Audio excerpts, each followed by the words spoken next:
Oh my God. Okay, let me just do something here because I don't think, yeah, I'm just gonna move. I'm just gonna move over here a little bit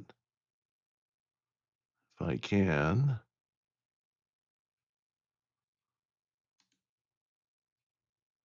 Let's see. I'm so sorry, guys. It's been a crazy kind of day where for some reason I am okay. You know what? I can't move. I had multiple software updates hit me all at the same time, which is not great because, like, well, usually they're separated by about a couple of weeks or even a month. But no, they all happened to hit me tonight of all nights, and I'm starting 50 minutes late. And even though I've been here since 8:30, I finished dinner around 8:30, and then I started setting things up, and then they need to update my microphone. Okay, and then they need to update my sound mixer. Okay, fine. Then they need to update my OBS, and they need to update. Oh, I forget now. Anyway, it just turned into like hit to hits restart a million times, and I'm just already sick of this. So, thanks, Windows. There's a reason why I don't use you that often anymore. Even though I started out doing computer graphics and stuff 30 years ago on Windows XP, if anyone remembers that, or Windows 95 or Windows 3.x, using the old Netscape browser on that one. Yeehaw. But oh my God, it's just been a journey today. I just thought I would just do a stream, and I was hoping to show you the pictures from what I did today, and then all this shenanigans happened, and I just give up. So I will just recap what happened to me today, and hopefully you'll follow along. We're going to do this.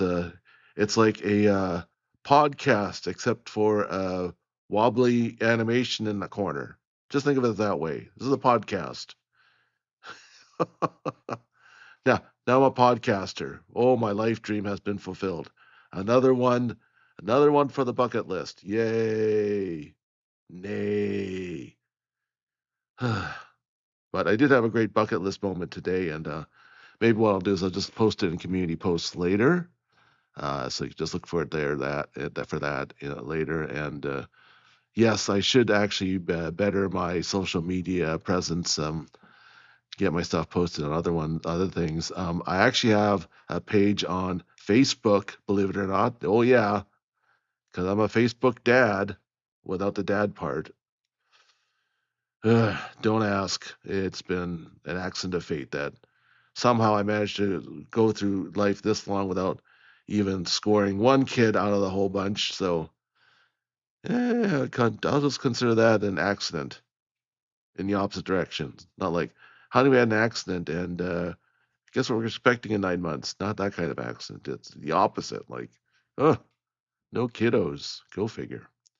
Anyway, so today's topic.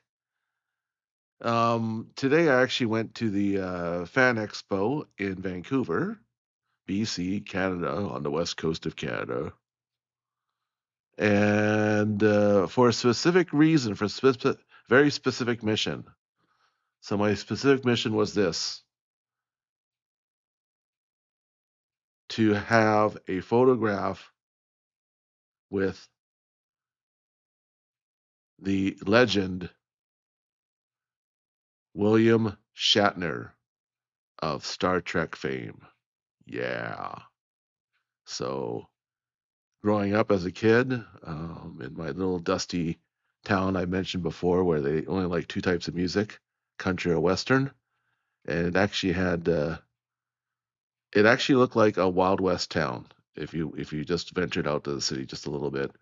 And even on a very windy day, you'd actually see tumbleweed. I kid you not, tumbleweed tumbling down our main street. Yeah, yeah.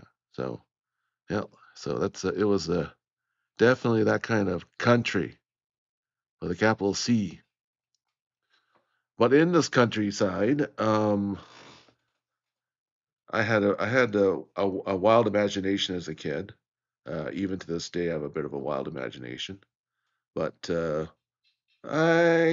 having, there's only so many uh, dragonflies and crickets and rattlesnakes you can chase. Not really, not really getting into that anymore, right? Gets old. It gets old. So after school on our local channel, because we couldn't afford any cable TV, none. We just had our local station and rabbit ears because we were broke. But thankfully, I think it was around 3:30, so half an hour after school finished, um, before they would go into the afternoon programming of talk shows, instead of playing after school cartoons, they played Star Trek. Yeah. So all of a sudden, my TV would be filled with aliens and spaceships and phasers on stun, uh, tribbles, ho- teleporting, just just a whole bunch of stuff that would be not part of my normal TV regimen. So we were dirt poor, and all this thing would feel like a video jukebox, just sort of all of a sudden just warms up the room, and I would get fantastic colors, fantastic sights going on. And of course, I was a little too young to understand sort of the the beautiful ladies aspect of the genre.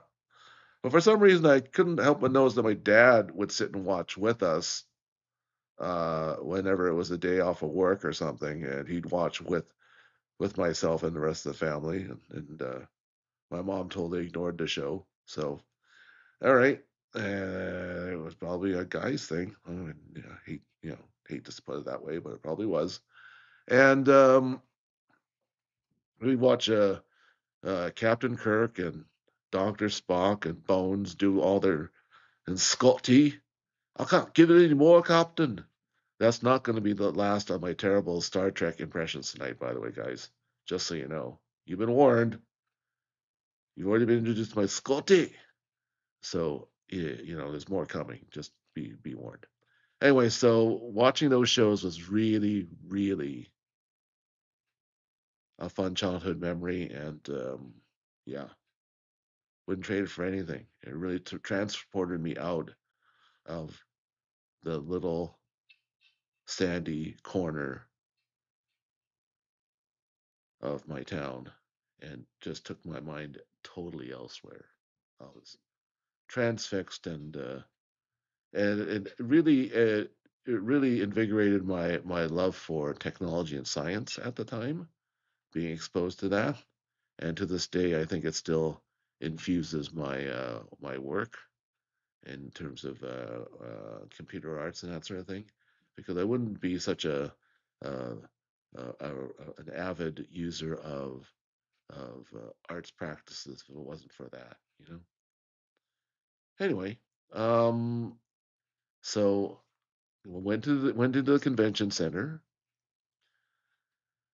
Took me 50 minutes to sign in because we had to activate our badges and give our names and all that stuff through an app, which I found kind of strange since I did that already to buy the ticket. So why would I need that with the badge? I don't know. You have to enter it twice. Fine, whatever. Did that. It's so funny seeing people trying to give each other technical support. As they're dressed up as like people from Chainsaw Man or Sailor Moon. It was imagine if IT just dressed up in cosplay and showed up to your house going, yes, I can help you with your LAN issues, and they're dressed up like Deadpool. I mean, come on, that'd be kind of weird, right? But there we are, trying to help each other out with the app Anyway, with the badge. Going in, we went through the gates, and immediately I was hit with the, oh my God, there's just so much merch at hand. All of a sudden, we hear hit with the retail corner, and I spied a few things right away and said I have to return back to that. And thankfully, I did. I'll be posting this stuff on shorts in my channel in a bit. I have to edit it and some stuff because, you know, I don't want to dox myself just yet. Although at my age, I don't think anybody's going to be at all that interested in me looks wise. Yeah. Anyway, so oh, and by the way, I forgot to mention what I was wearing. I was wearing an anime T-shirt. That's right. I was gonna say wear an anime T-shirt and meet Bill Shatner wearing that, and have a photo taken in an anime T-shirt with Mr. Star Trek himself. Cause that's how I roll. I mean, he's him and I am me, and I'm not gonna hide it. He's not hiding it. He had a great talk after. I won't spoil it just yet, but yeah, he had a great talk after. So there, so I go in, and this is one of the reasons why I don't like, in a weird way, signing up for a lot of pre-programmed stuff.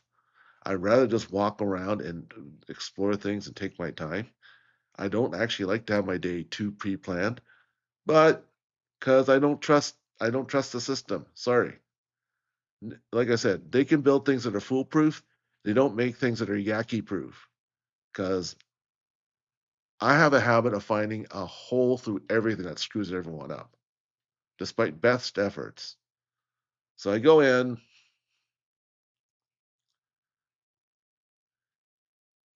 and I'm trying to find out.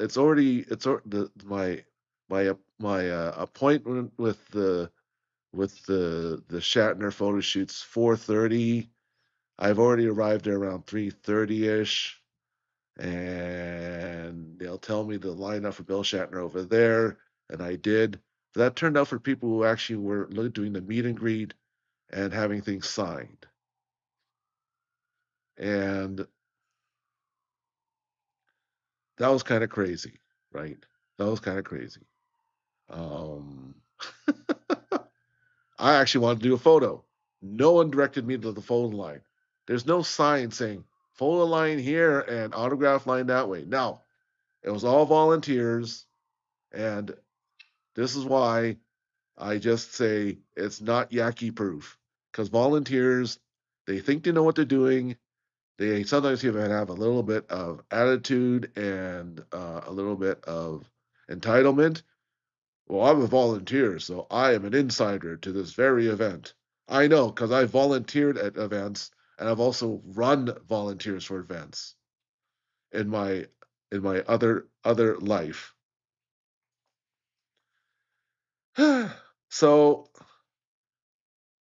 the person at the line says, right in front of the photo, as it turned out, the photo booth line tells me to line up at the autograph line with my ticket.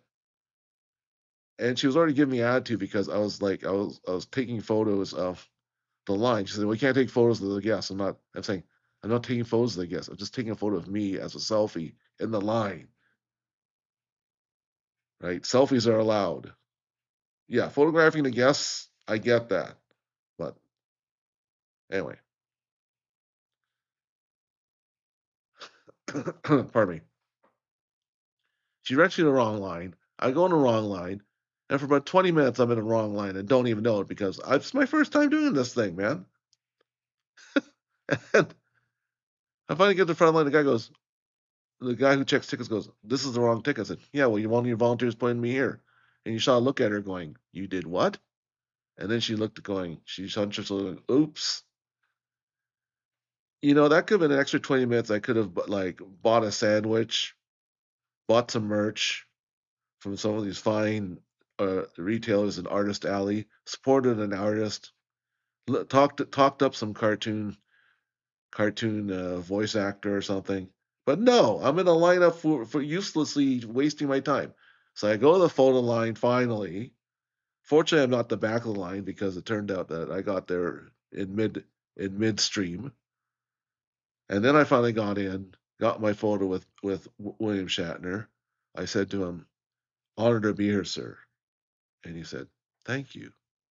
And that sort of thank you baritone that only Captain Kirk can manage, and that was very surreal, sharing space, and yeah, it was very interesting. It was very cool.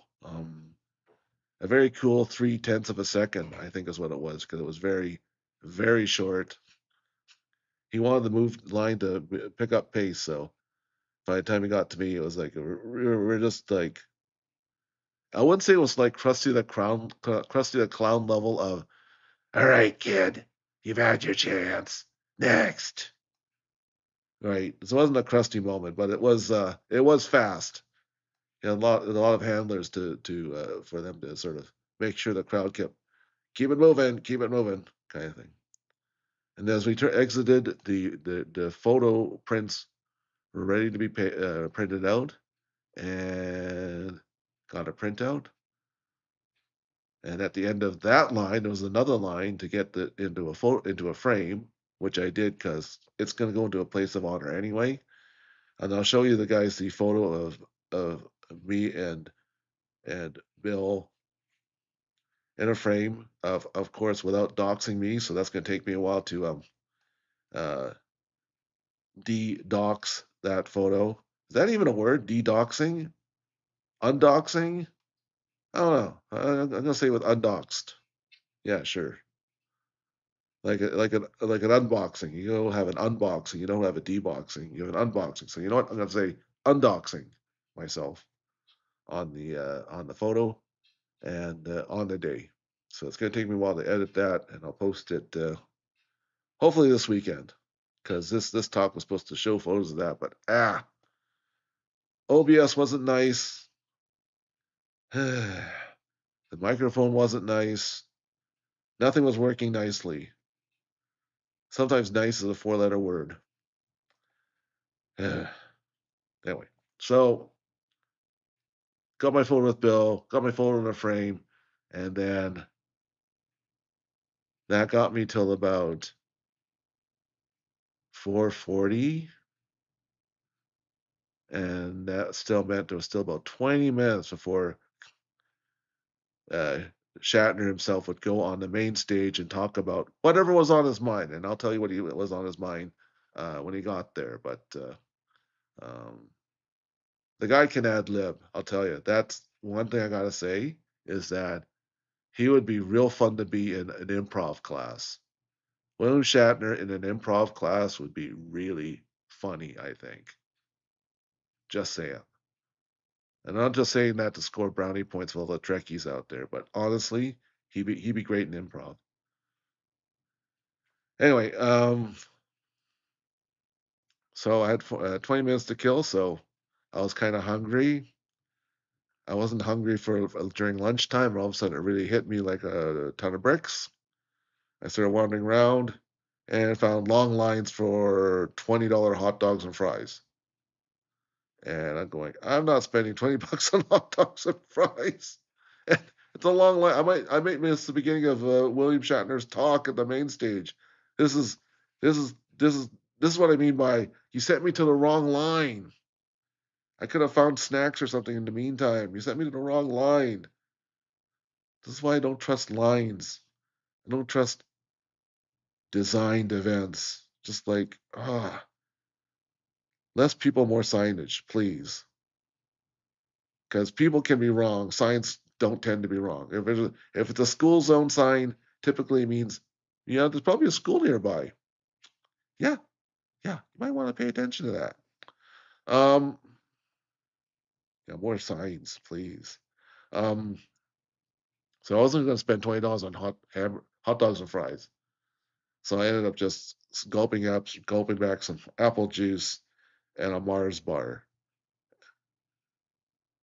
I know that's too much sugar, but all they had there was banana bread, for a muffin, and I'm allergic to bananas. Believe it or not, I can't eat bananas. It sucks. I love bananas.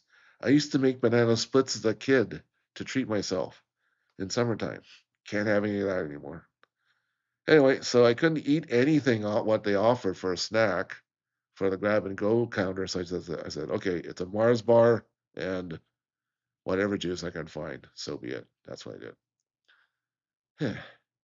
Then I sat down and heard a voice actor talking about his work in Hollywood, uh, doing voiceover roles for anime, and how it was hard for him to figure out how to do the timings and the lines so it fit the lip movement of the characters on the screen. The fans also asked him about what would have been his favorite lines to do, and yeah, it was totally fun, and also was a great time for me to rest my feet and get some blood sugar back up because I was about to fall over carrying my precious cargo of myself with William Shatner on a piece of paper. Yay! Um, so doing that was fun, and then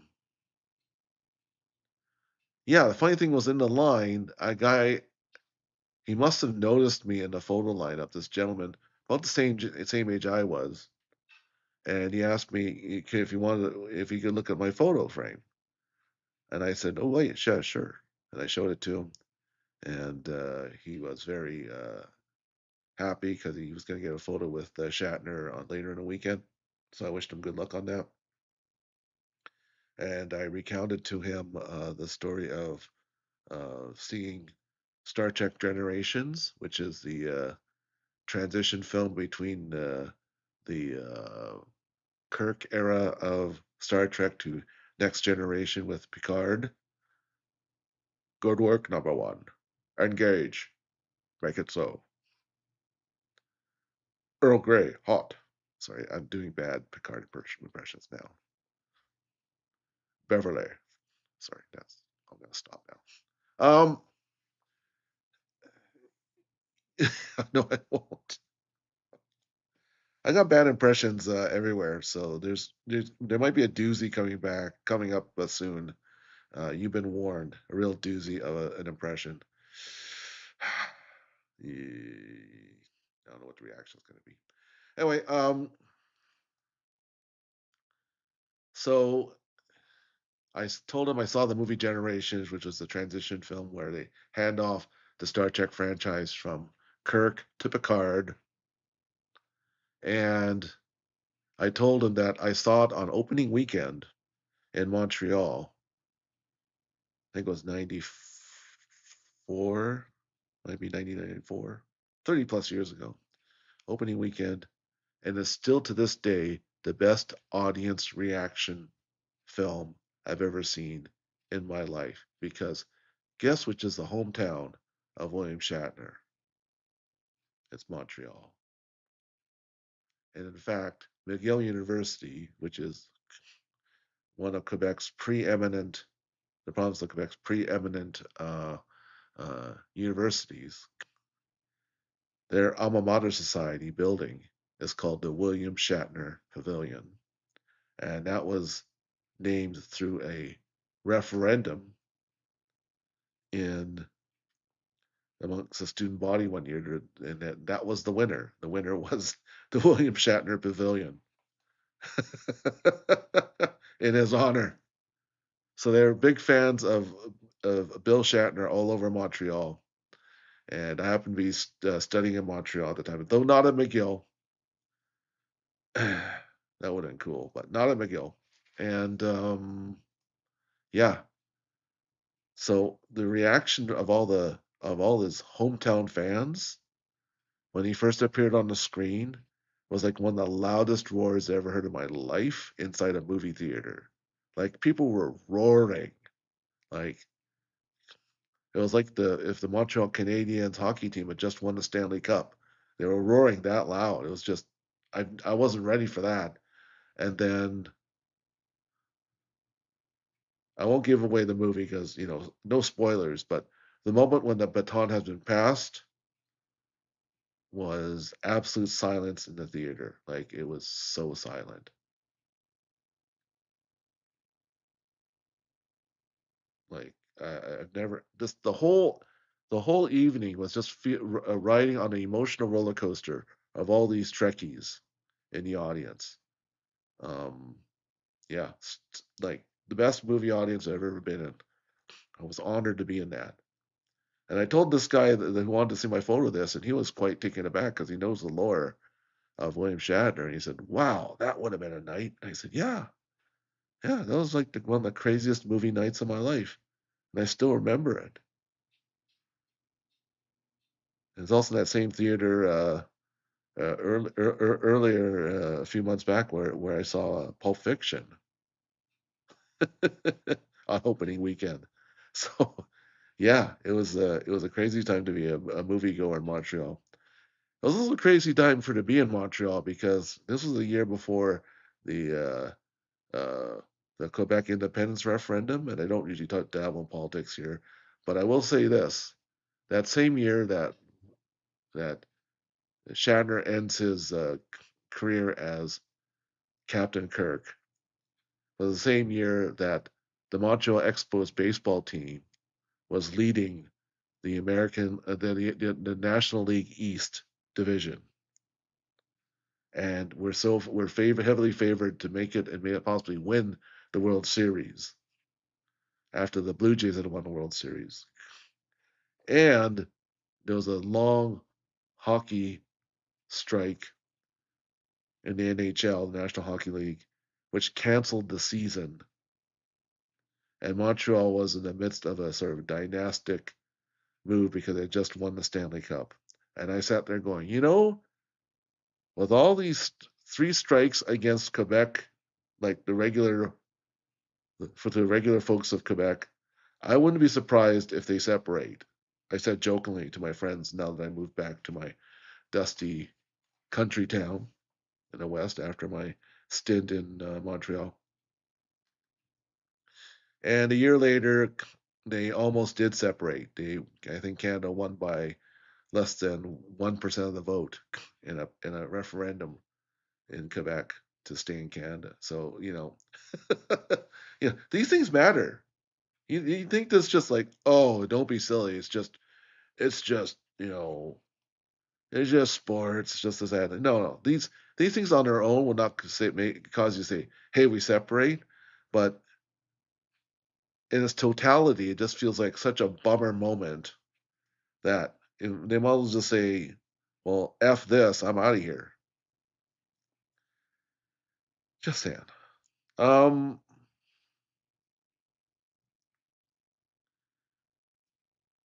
so Bill starts talking about his. I said, I managed to kill enough time. I managed to score a seat for the talk. It was quite crowded, of course, but there's the main stage talk, and he starts talking about the game last night. The game last night he's referring to is, of course, the match between Canada and the U.S. for the four nations tournament, which has now become a geopolitical chess match, as well as a hockey match between Canada and the U.S. because we're having a bit of a falling out. We need couples therapy right now, I think. One side is saying, well, he doesn't seem to understand me anymore. I'll let you figure out who is who in that regard. Um, I don't know. Anyway, so you mentioned the game. You mentioned being a Habs fan. Uh, he had a very funny anecdote that one of his uncles was an illegal bookie taking sports bets, and as a kid he didn't quite understand what that meant.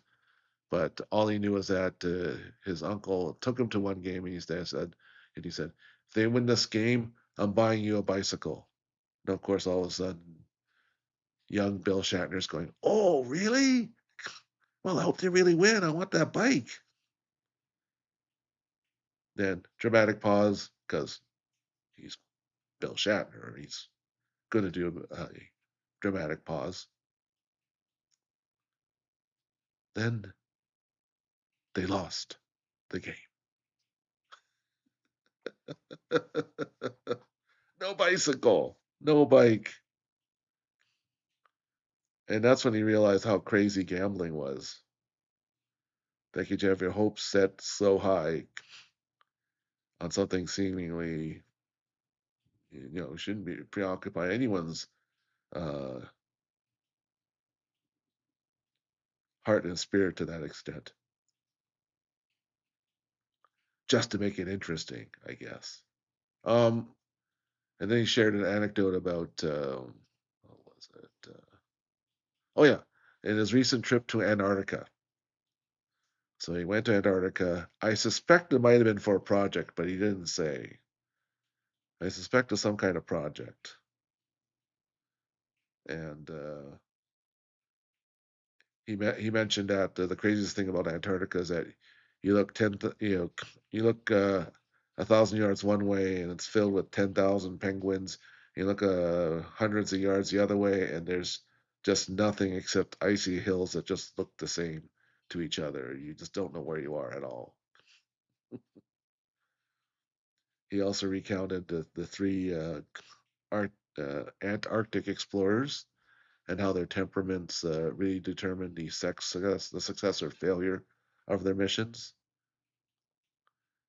And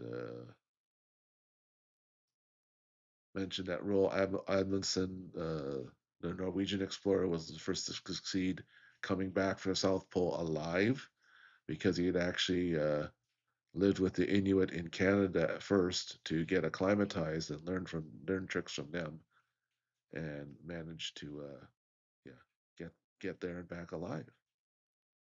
So yeah, he also talked about the love that comes from animals. And this is what got me. I was laughing pretty good at the jokes about Montreal Canadiens and penguins and stuff. He did a good penguin impersonation. Anyway, that's what he was doing for penguins. Um,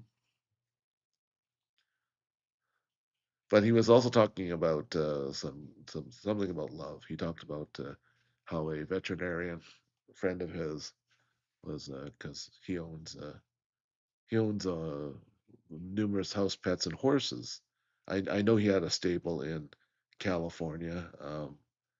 That's why in the that's why sometimes there have been moments where you see Captain Kirk on a horse. I'm sure that the script writers and crew put it in there to sort of make him feel at home. Have a fun day shooting, riding sort of nice handsome horse around on a screen. Um, But he mentioned his veterinarian friend who had seen who had a cat he had been the owner of for about 15 years. And then one week he just found that the cat was he was away on some trip and he couldn't get back, but because he found out that the cat was dying and was actually put under a lot of painkillers and stuff to keep it from suffering. And so he asked the pet hospital a favor by leaning a phone to the cat so he could talk to it, even though the cat was drugged up and basically comatose, lost in its own fog of pain and drugs. And he started saying, "Kitty, hey kitty, how you doing, kitty? I love you, kitty." And oh, this is gonna make me cry again.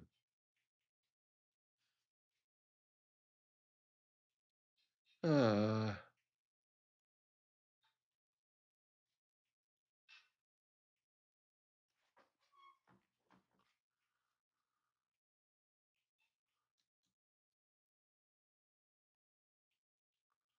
oh my god.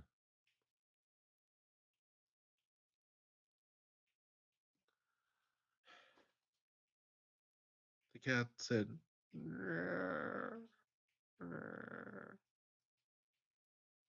just came out of its fog and acknowledged the voice of their owner, and then died. Just died right there.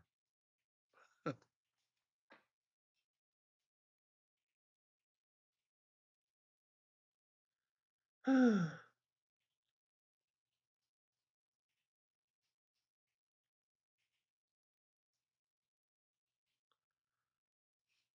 those of us who had pets understand that their lives are nowhere as long as ours, and so we go through the cycle of having a pet and then departing with one, and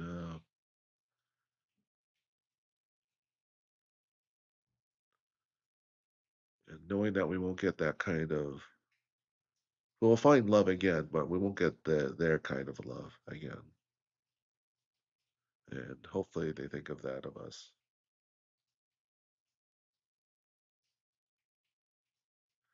I didn't expect to cry at a Bill Shatner talk, but the crowd was kind of, yeah, reflecting on that comment. Yeah,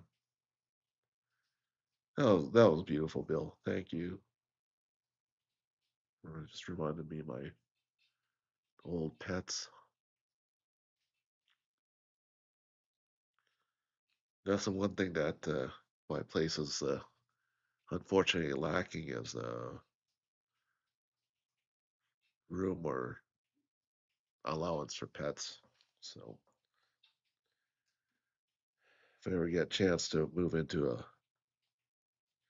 another hovel that takes pets, I might look at getting one. Yeah,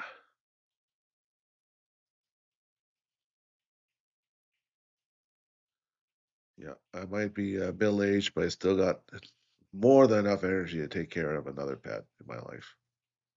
Maybe two or three more.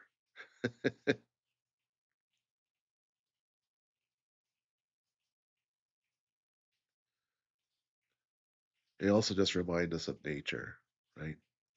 We have so many things that preoccupy us that are man-made that having something that's natural uh, to deal with is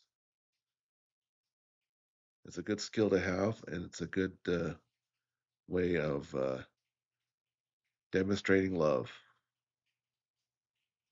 Yeah, it's cool.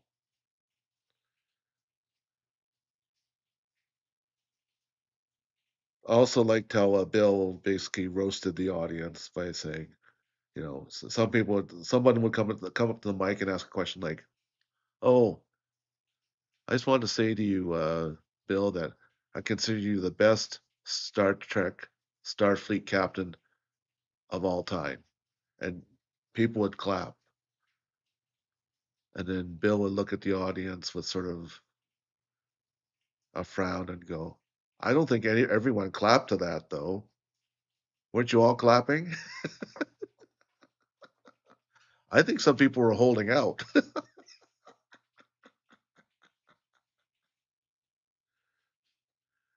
He also confessed that he hasn't watched a lot of Star Trek either, uh, especially his series, mainly because he doesn't like to see himself on screen.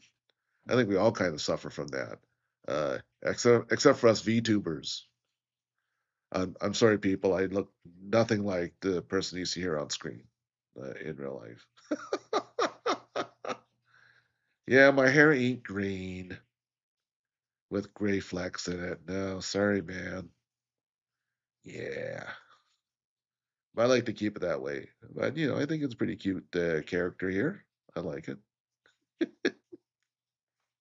But yeah, he doesn't like to see himself on screen, and so he doesn't know what would be his best performance on Star Trek, to be honest, because he can only feel it from the inside out, not from what it looks like on the screen. So, yeah, that's fair. I get it. I understand that. Another question was asked, what was his favorite guest star on the show? and he says he doesn't quite remember all the names and stuff anymore. And I'm thinking, going, you don't remember Joan Collins? What?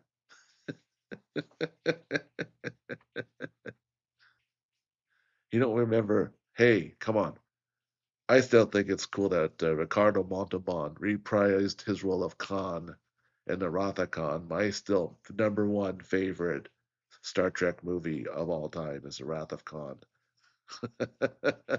And Montalban, oh my God. Between him and Shatner tearing up the screen, oh yeah, I just love that film.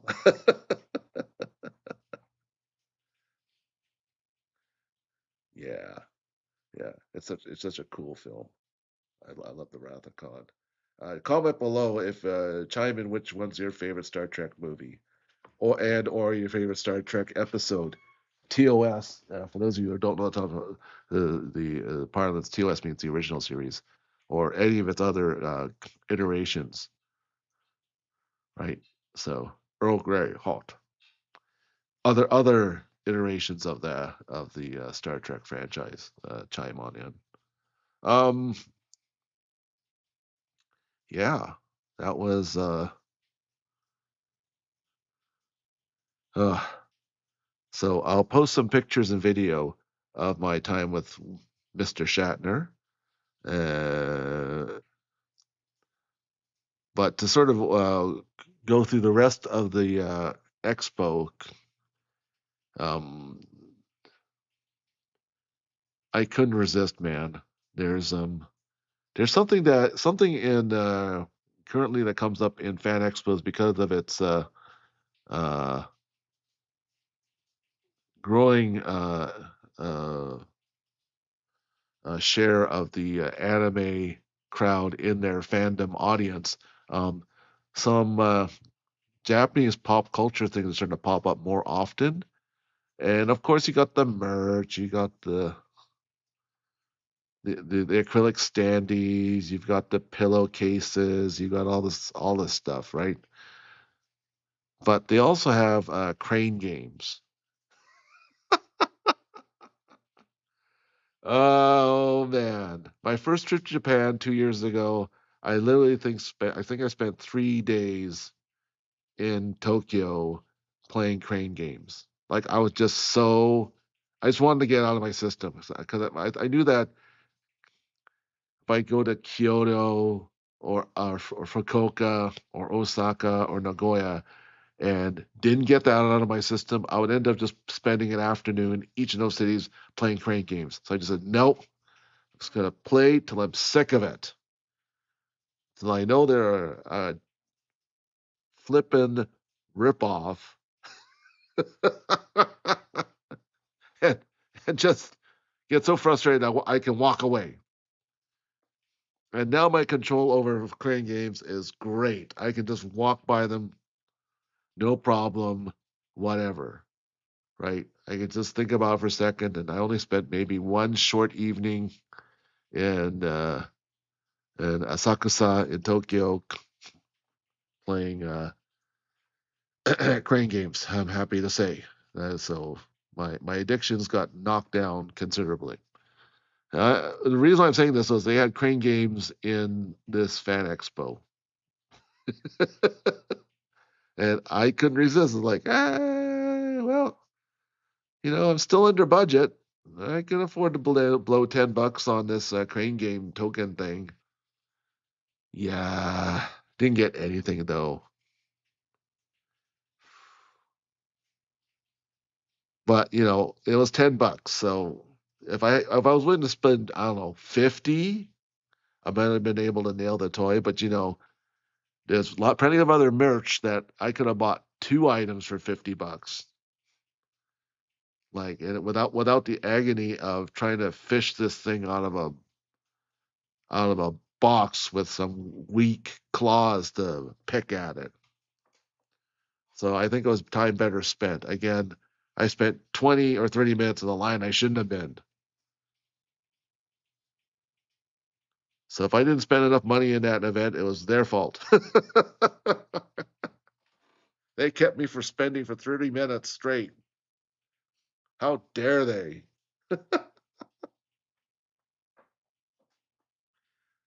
Anyway, so I played a crane game.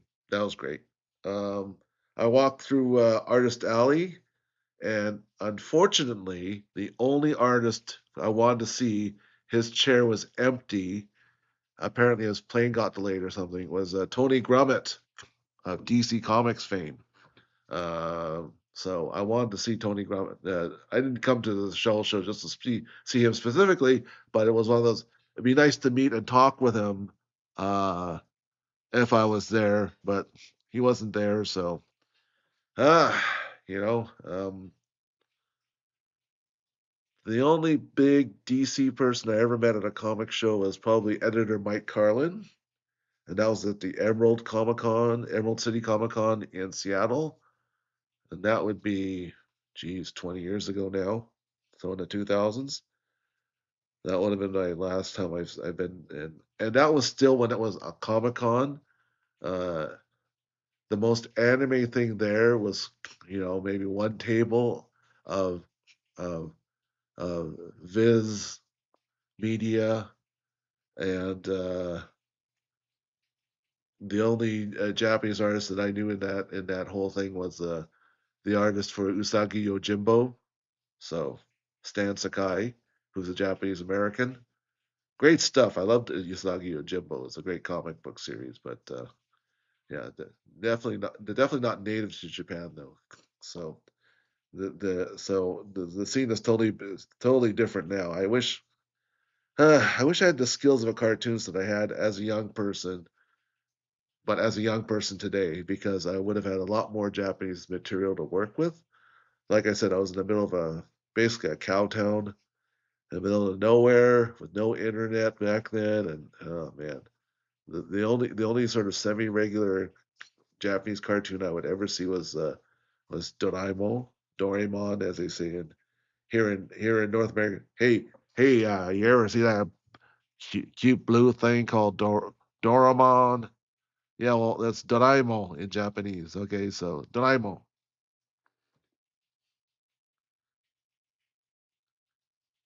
Yeah, no just some passable Doraemon every once in a while. And I wanted to see more, but there wasn't any. And I didn't have cable because we were so poor. So I didn't see any Pokemon or anything like that on Saturday morning cartoons. I was deprived, so deprived. So I ended up drawing a lot of Snoopy. I like cute things, so I ended up drawing Snoopy a lot, and Woodstock and Charlie Brown, Linus, and yeah, the whole Peanuts gang. But I digress. I was talking about the Fan Expo. Sorry, dudes. I'm a fan, so there is some crossover of comic art. So there was comic artists there. I wish I had more time to deal with to to talk to them and that sort of thing and get to know what they're go get to know a little bit what they're all about.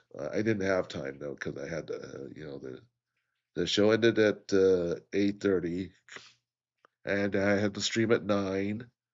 Except my software updates had other ideas. Boo! And so I started late anyway, despite my best efforts. Played some great games. I even got to play an original 1981 arcade machine of Donkey Kong. Oh my god, that took me back. Oh my god, I forgot how bad I am at arcade games. Because they're designed to suck money out of you, right? And so, fortunately, they had it on free play, so you could play, one turn per customer. But it was put on by a craft brewery from uh, from Victoria, which is a city on Vancouver Island, which is close to Vancouver, the city where the convention was. And actually, I'd lived in Victoria for 5 years. Lovely town. Um, Yeah, played some Donkey Kong for the first time in probably, I don't know, geez, 30 years maybe. It was kind of like, wow. And I still kind of don't have the knack of climbing those ladders. Nope, nope. I still get bonked in the head by a barrel. That darn gorilla. Anyway, yeah, climb the ladders, get bonked in the head with a barrel every time. I forget the barrels when I'm climbing for some reason. It's oh my god. When I'm jumping, I'm fine, but anyway, whatever. Excuses, excuses. Yeah, so then I walked by a Star Trek area where there are a lot of people in Star Trek uniforms, and again, I was getting very hungry and short on time, so I just didn't stop for a photo there. And the 1 day passes for the weekend were already sold out, so this is my only day to get really get out there. I didn't want to, and then tomorrow I have a medical commitment, a dental medical commitment tomorrow. So yippee, dentistry, yay! So otherwise, I would have went to day two, catch all the other action, but no. This year it's one and done for Fan Expo Vancouver, and that's fine. That's fine. You know, there's always the Anime Revolution coming up in the summer. That's the one I can't miss because the cosplay there is just off the chain. Love it. Um, Also, the panels are more to my. Well, those actually, truth be told, one of the panels I went. There were two panels actually, so that really influenced me. The one panel there was the one on singing Japanese. Taught me a few tricks about singing in Japanese. And the other panel was how to become a VTuber. And one of the panelists was It's Casa, a streamer and a designer and rigger himself. And I introduced myself to It's Casa after his talk, and I said to him, I may not look the part, but I'm actually serious about becoming a VTuber. And he said, okay, that's pretty cool. And we hit it off, traded contact info. A couple of months later, started talking about conceptually what I was up to. And now he's building my live 2D model of this bouncy PNG tuber here is going to become a much more kick butt live 2D, hopefully more moving, more animated character than uh, me bouncing me just with just a bunch of bouncy pixels here. Maybe that's my spirit name, Pixel. Bouncy Pixel. That's my spirit name. Yikes. So yeah, I love going to these things because you make connections. I didn't make any business connections this time, but there's some names there that I want to look up later, and hopefully maybe they can help me. Maybe I can commission them for stuff.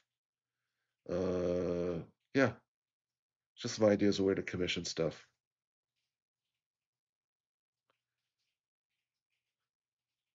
Yeah. Although I'm a cartoonist myself, it's fun to get commissions and get other people's take on your work. So it's always interesting to see it from another lens.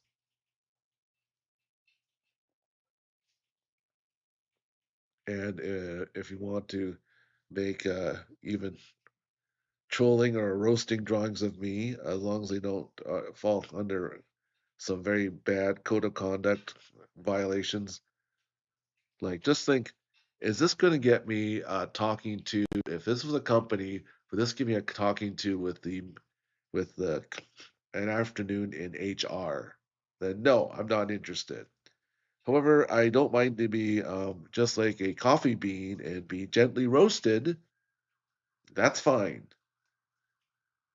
Yes, I don't mind a bunch of gentle roasts, just like a nice roasted coffee bean. That's the kind of roasting I like. It's okay. kind of mellow taste, but it has an extra kick anyway, right? That's the type of roast I like, not the flamethrower. Okay, don't turn me into a cone of ash on the ground. Okay, thanks. That should do it. Um, all right, so let me just try something here. Try something on it. Let's see what window can.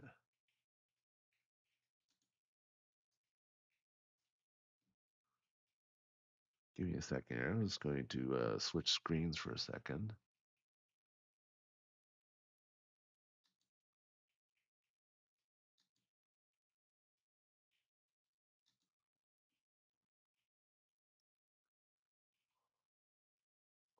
Okay. Well,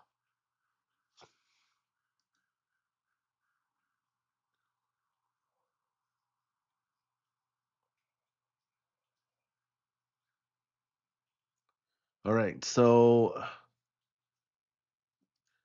let me just see if I can find. Oh yeah, I was gonna say that I was gonna I do video essays. So I did one on Tom Brady already. I've done one on the bass guitar, and on Sunday I believe. Oh yeah, I did post my community posts for the schedule.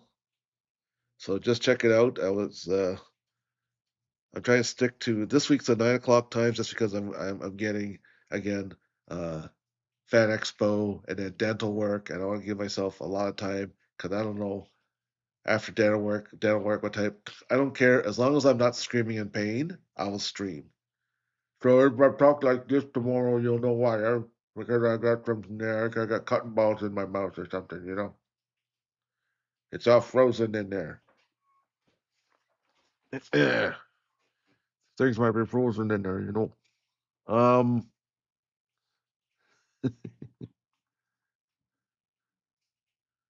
let's see. Just trying to find. I want to give you guys a short stream. I want to end it at least with a little bit more stuff. Um, whoa. I can show some Japanese ads.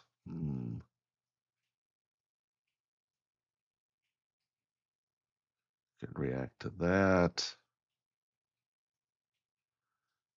I've noticed I haven't really used my reverb for singing because I don't know. I like a natural sound, but let's see.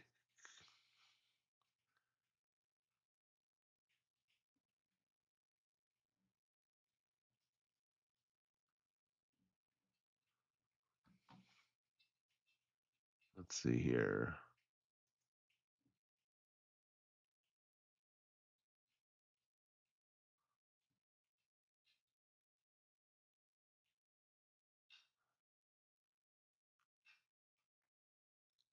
Just trying to find something.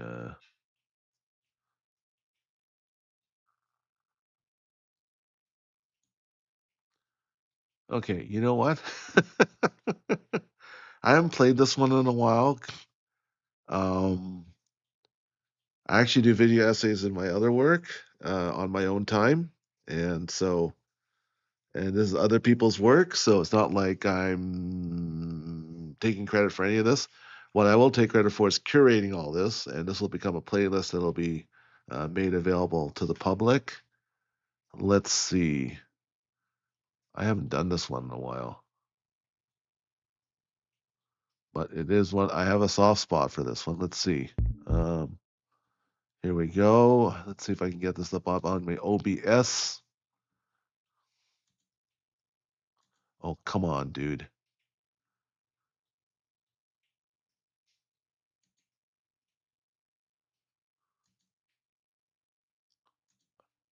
Oh, yeah. Finally, I got picture. Woo! Now we'll have sound. Let's go check this out. Sorry, guys. I had such a tough time just getting this going today.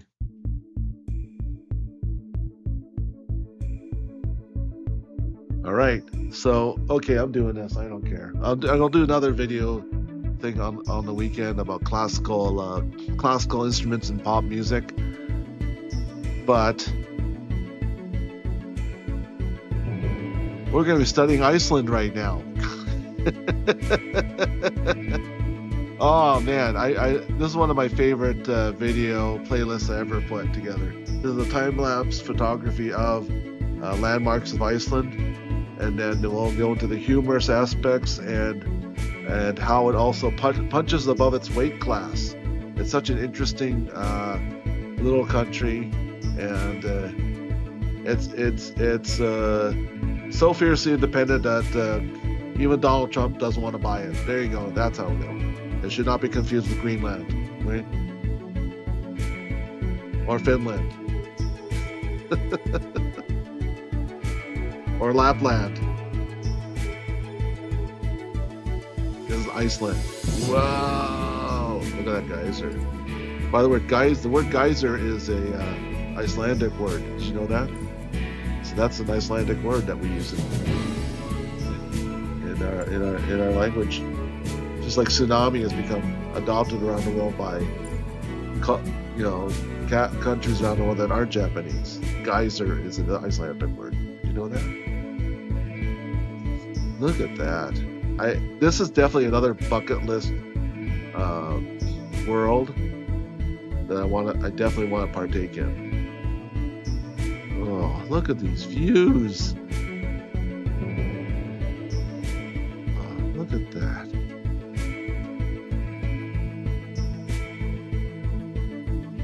Of course, being Japanese, volcanoes and hot springs and stuff also appeal to me, so thank you to National Geographic. Check out that. Oh my lord.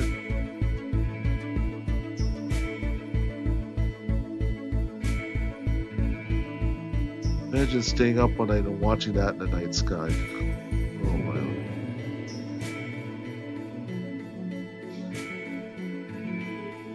I'm sorry, being a National Geographic photographer must be a lovely gig.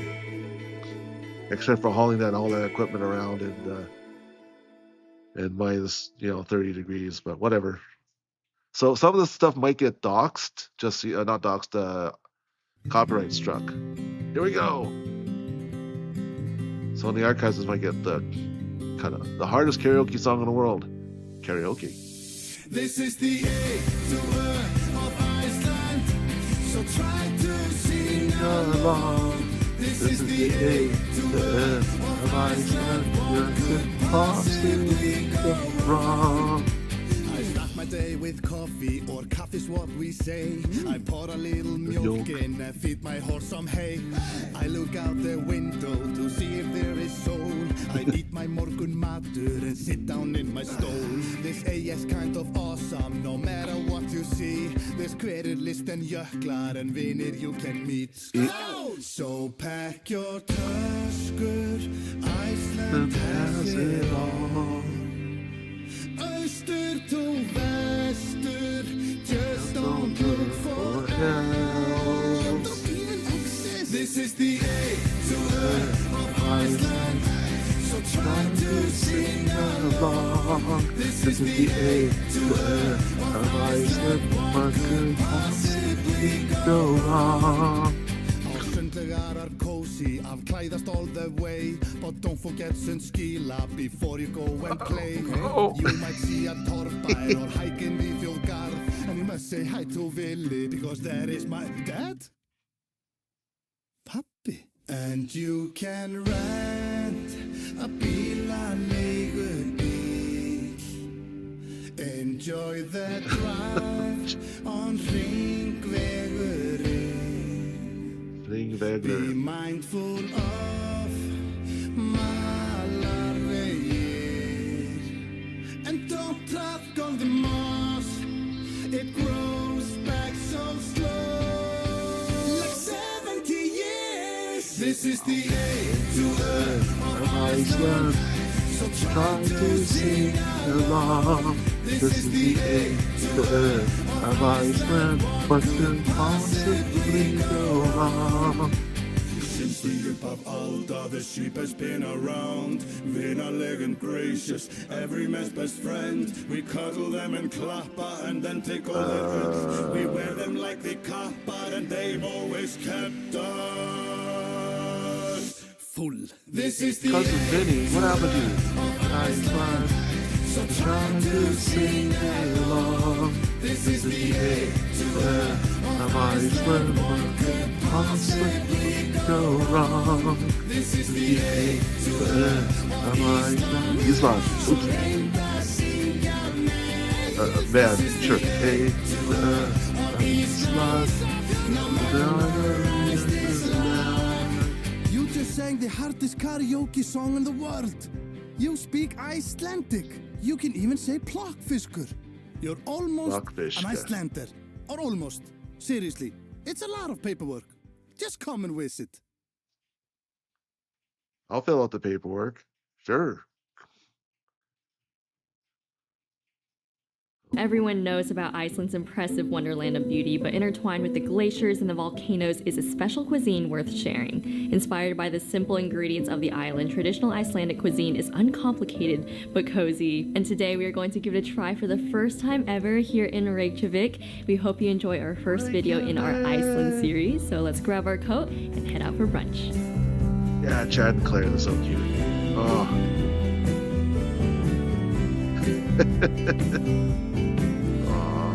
And try some Reykjavik cuisine. Some was quite surprising, but here we go. If you've been around here for a while, you'll know that I'm always a little bit nervous on food tour days just because I'm trying to showcase a country's cuisine. But today, I'm actually more nervous about the pronunciation of all the foods, and I actually spent like a solid hour last night Googling how to say all these wild Just learning foods. some hard karaoke. You know, do have some grace with me in the comment section if I mispronounce these. But I want to share a little bit of the basics of Icelandic food before we head to our first restaurant. So kind of like most Scandinavian countries, traditional Icelandic food used a lot of ingredients from the land. So that's gonna be a lot of free roaming sheep, a lot of hearty vegetables, and also a lot of seafood. So I think we're in for a treat Good today. thing I'm part We're goat. gonna head on to our first restaurant.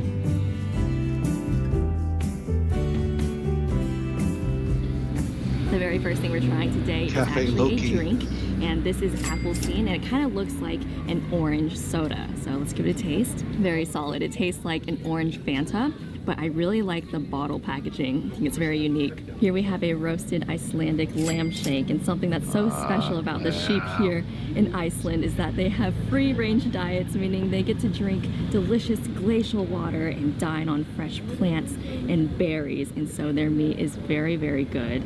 Oh my gosh, this looks like it's gonna fall right off the bone. All right, I'm filling the That paperwork. I will delicious become sauce Icelandic. all smothered onto it.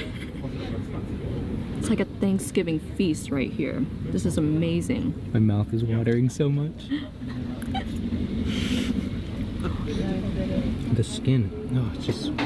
How do you think do they bake There's this? a sauce. It's really good. We devoured that first plate probably a little bit too fast, but it was just so good. And now we are moving on to this combo plate that has 5 things from my list, which honestly just made me so happy. And we'll include the price of this whole plate at the bottom.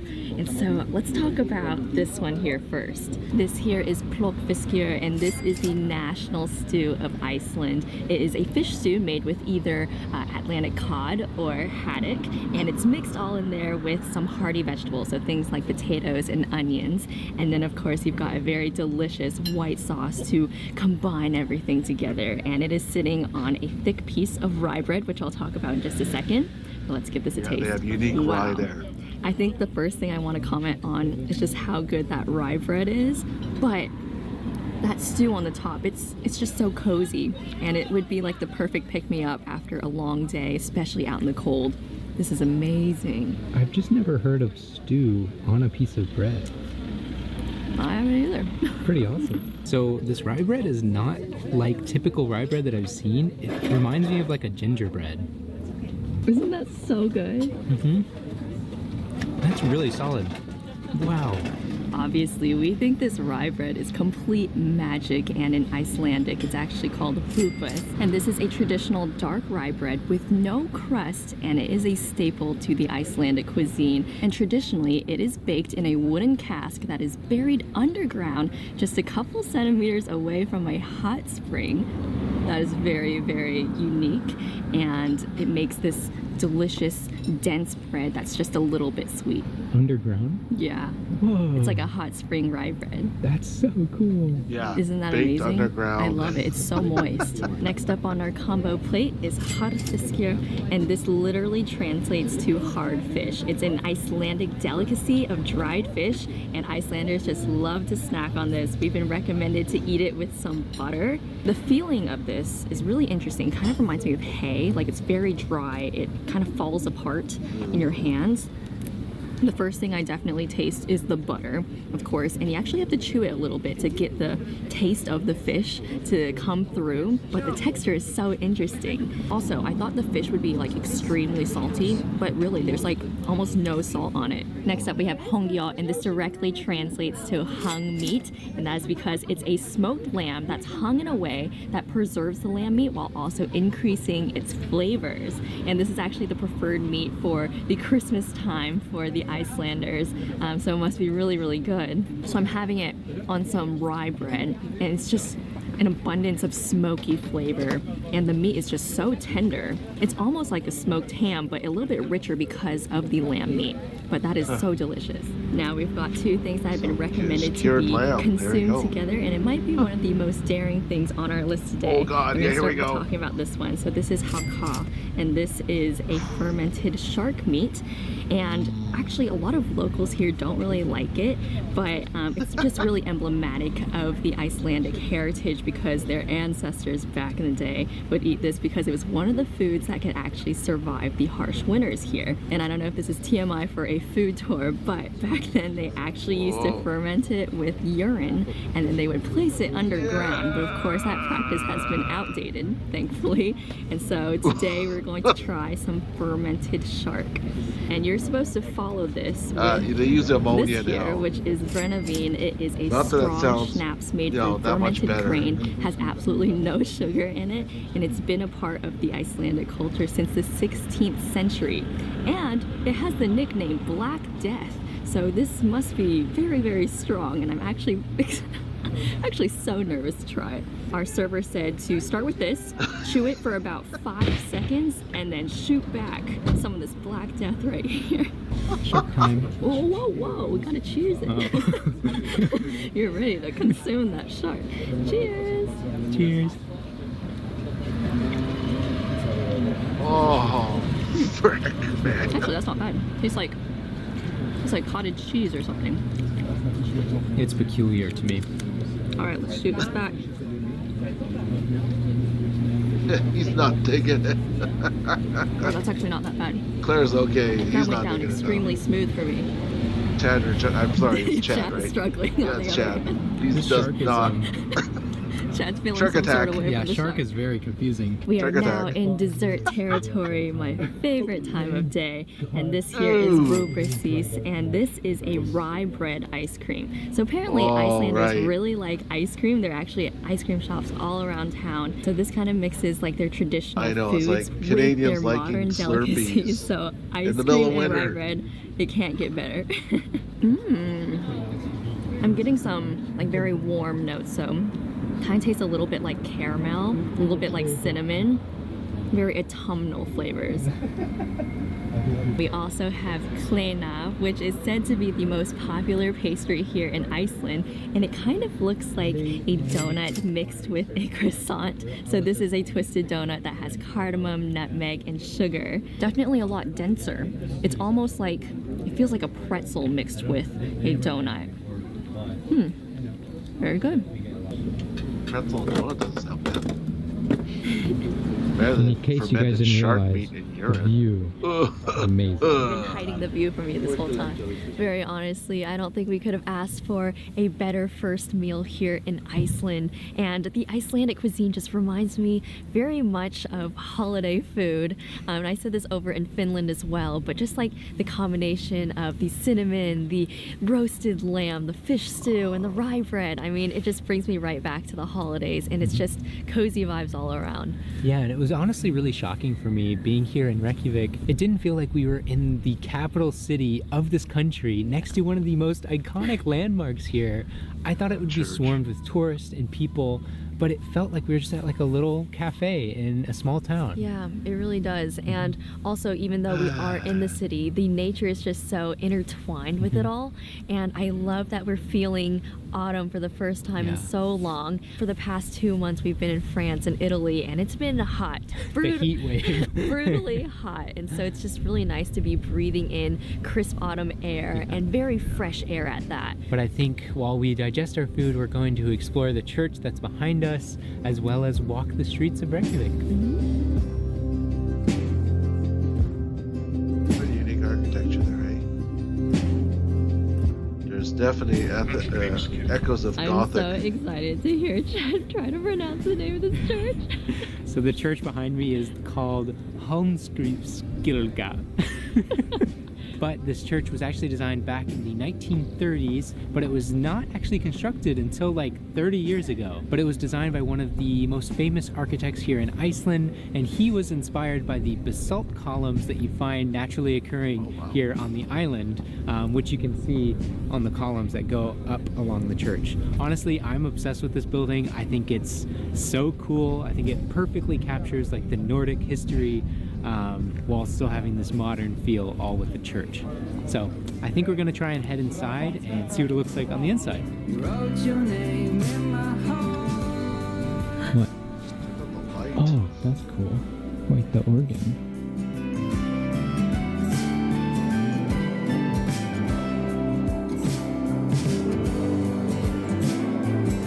It's the Notre Dame of Iceland. Oh, that's beautiful. Wonderful spire.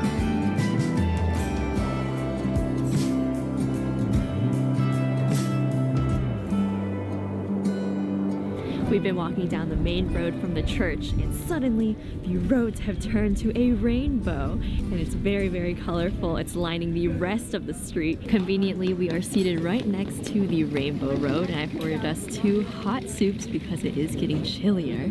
The first soup we have here is kjolsupa, and this originally translated to meat soup, although the meat in here is just lamb. And that is because back then, pretty much lamb was the equivalent to meat. And so here we have some free-range lamb and some vegetables in a very nice and hot soup.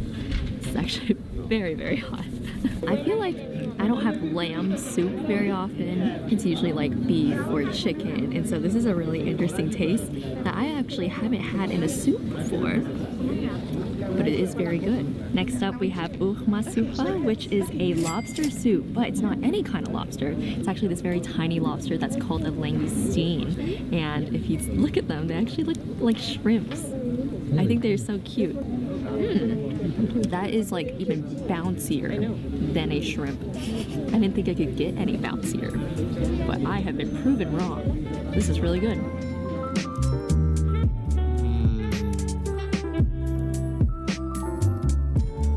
Cafe culture there looks really good. I have a surprise for you. What? Were these free? Yeah, they gave it to us. Oh my gosh. This is like way better than like the complimentary mint or lollipop you normally get at restaurants. I was so excited. Well, we'll have it tonight. Which one do you think I should get? I like the gray one So actually. cute. Yeah, but this one's tail is curlier. Well, a new country means another ornament for our Christmas tree. And here I have the cutest little sheep. It is so round, which is perfect because I'm obsessed with round things, and it has the most darling face. But all around Reykjavik, we've been seeing this Icelandic sheep wool, and I love that this is made out of it. And of course, it's also a sheep itself. So this will be hanging on our tree this year. Well, now that we have acquired our ornament, we are actually going to walk to the coast, and I can already see these huge mountains in the distance with the water in front. And I have to say, it has just been such a beautiful day. Could not have asked for better weather. I asked their giant So we were concert walking by hall. this building, and I saw this steam coming off of this water, and I suppose that they have like geothermal water here. So it's like a very warm 98 or so degrees. Ooh, that's nice. Yeah. The bottom of the pool bed looks like an ogre or something. Like Shrek. Looks kind of creepy. One of my favorite things to do is to run over to the edge of the pier and look over to see what's in the water. And today I have found 100 million jellyfish. Whoa. Won't you stay? Won't you stay? Won't you stay?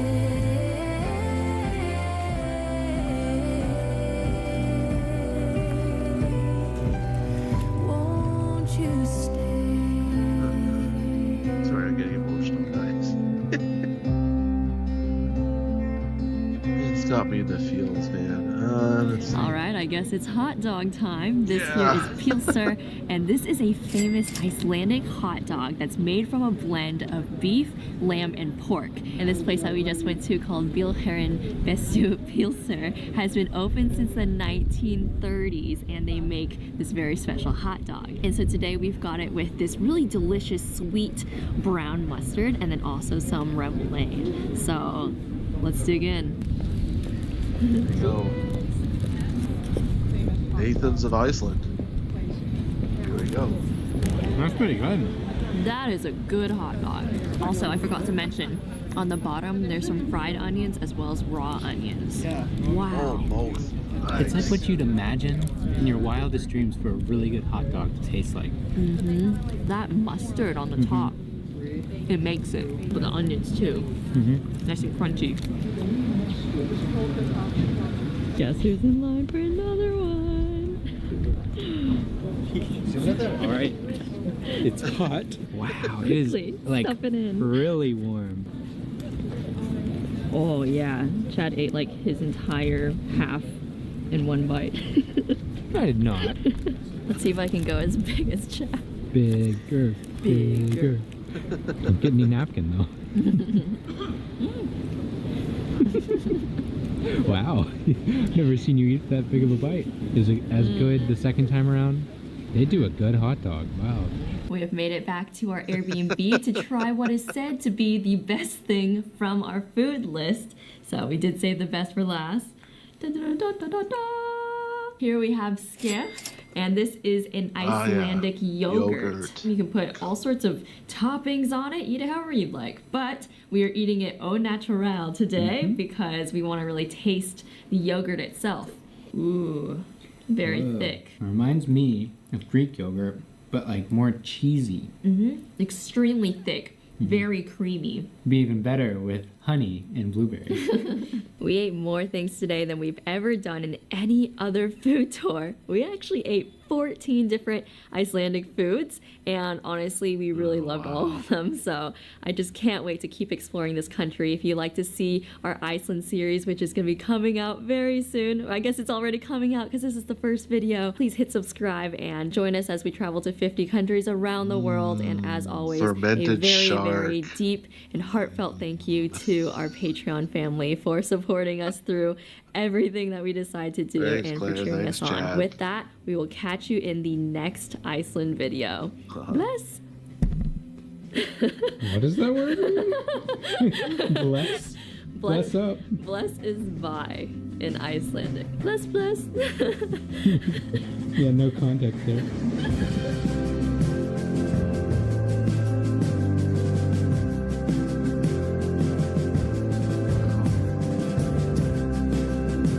Definitely a bucket list destination. That's for sure. What do you think, guys? Want to go to Iceland?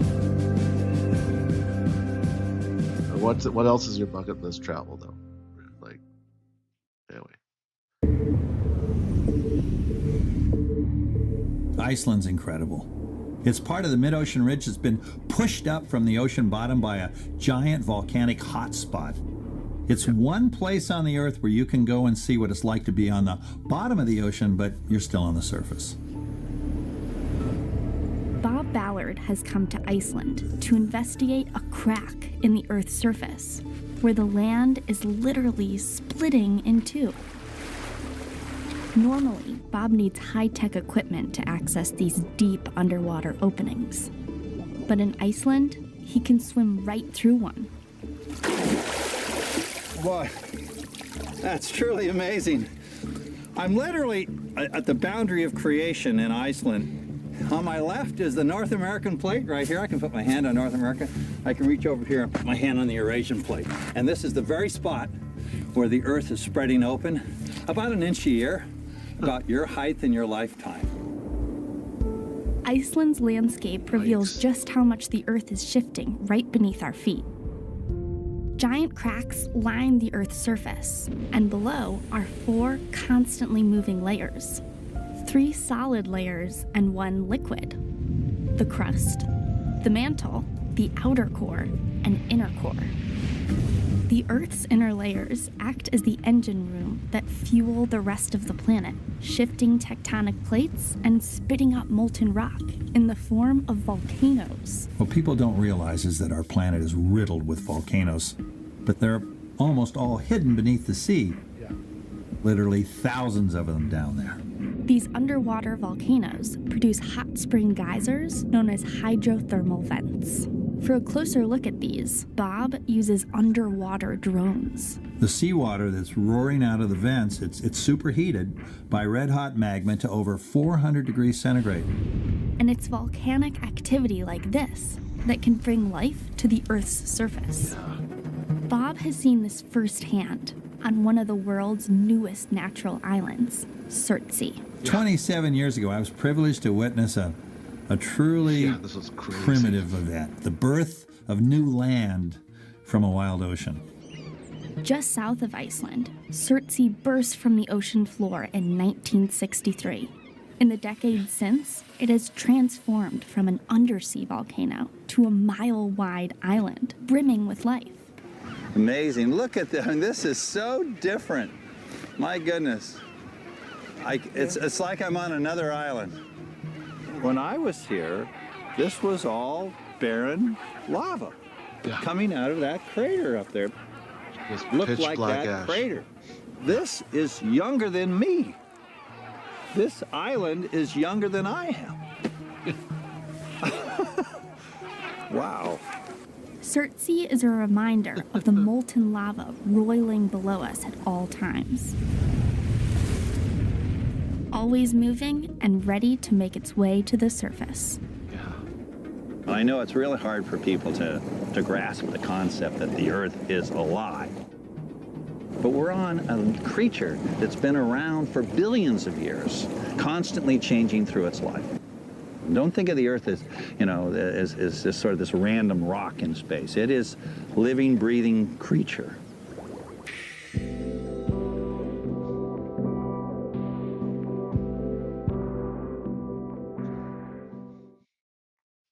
Yeah, and having been to volcanoes in Japan, I can attest to how living they are. Here we go. Check the horizon. Check out the horizon. And you'll see it. You'll see the light show. See that redness way off in the distance? That's not the sunset. You'll see some smoke rising. There we go. That church we saw earlier, that's on the outskirts of Reykjavik. Oh my god.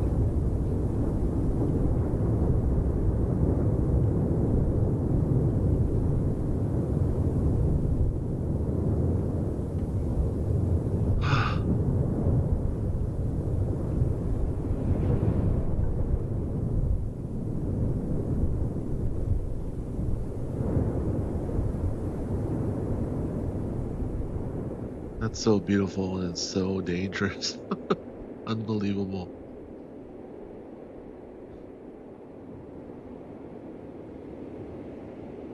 It just leaves a big plume.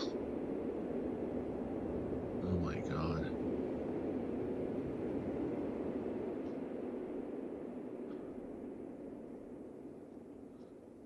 I think that's almost. Are we gonna do one more natural wonders, or are we going slightly to the culture of Reykjavik and Iceland? I don't know. A little more geophysical Iceland's stuff. this spectacular place. Not only does Iceland have a boiling river, they've even got this volcano that you can literally descend into. My name's Andres Russo, and I'm a geothermal scientist and explorer with National Geographic. So when Coors Light and National Geographic asked me, what's your next? No question, Iceland.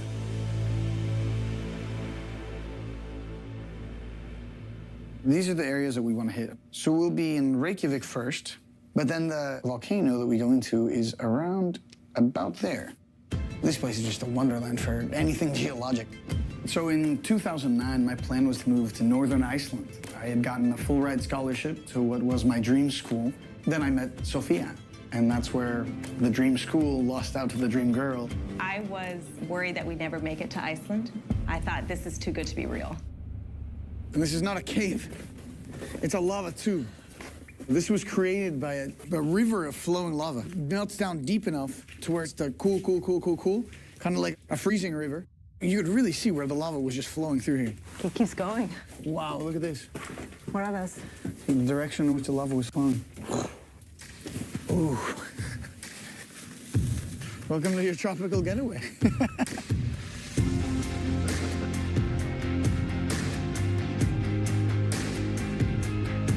Earth is Boiling river. alive. There's heat, there's hot water flowing through cracks and faults in the earth, constantly moving, constantly changing. And the only way to truly understand this is by looking at the rock types. This is nuts. That's Iceland's boiling river. We're in a mecca for all things geothermal right now. God, look, it's bubbling. You can see it from here. A boiling river. So what's crazy Lovely. about boiling rivers, and this is what gets me so fired up about them, it's so rare to see these ecosystems. You need 4 things to just align perfectly. You need a tremendous source of heat, a tremendous source of water, the right plumbing system to get all of this hot water from deep in the earth up to the surface. And on top of that, you can't have anything cool it down. If all this was underneath a glacier, they wouldn't get the chance to form into the boiling river that you see down there. This is exactly what kind of stuff we want to sample. We're here to take the first sample from the Reykjadalur geothermal system. And it is just gushing, bubbling hot. Woo, it's getting hot, it's getting hot, it's getting hot. Oh, this is awesome. This is what exploration's all about. God, I love it.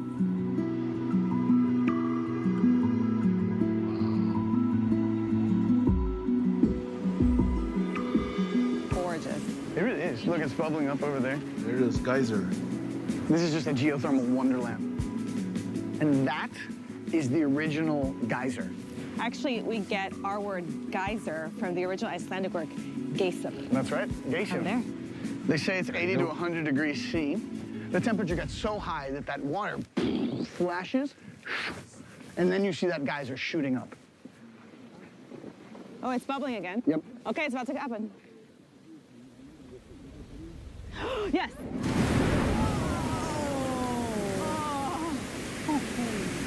That was incredible. That was really high. I didn't expect it to go that high, actually. Wow. Wonder if we can actually feel the heat from the geyser, though. We're going to a hidden valley. The hidden Always curious. waterfall is what they called it.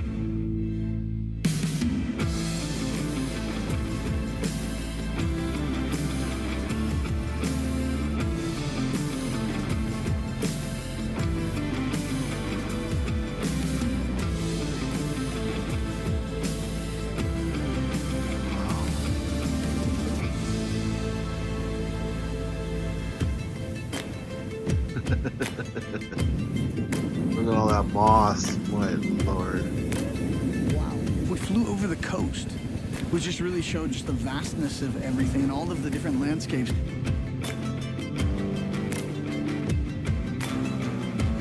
Sorry, did you have geology on your bingo card for my stream tonight? I didn't either. Sorry, guys. I cannot believe we're on a glacier right now. But not only on a glacier, but a glacier that's on a volcano. It's like a frozen river. Our guides took us to the center of the glacier, and this is really a land of fire and ice. Everything that we've seen here has just been so awesome, but the next place we're going to, that's the reason we're here. We are walking into something that, to the best of my knowledge, you can do nowhere else on planet Earth. We're going into the volcano. Long way down. That is a long way down. Never have I gotten to descend into a volcano like this. 4,500 years ago, roughly, this volcano erupted.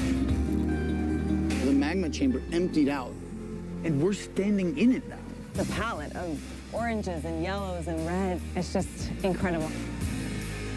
Our very definition of beauty comes from nature.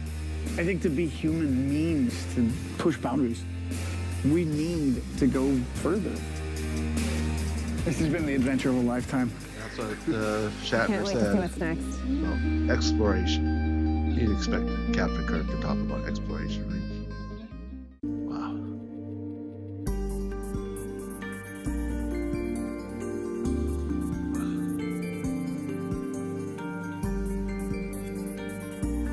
Let's see.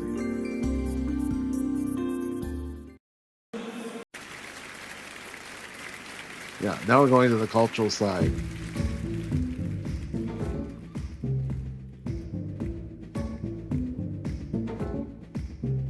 If you ever get close to a human or human behavior, be ready to get confused. Me and mess it after. There's definitely no logic to human behavior, but yet so irresistible. To me and Matthew, and there is no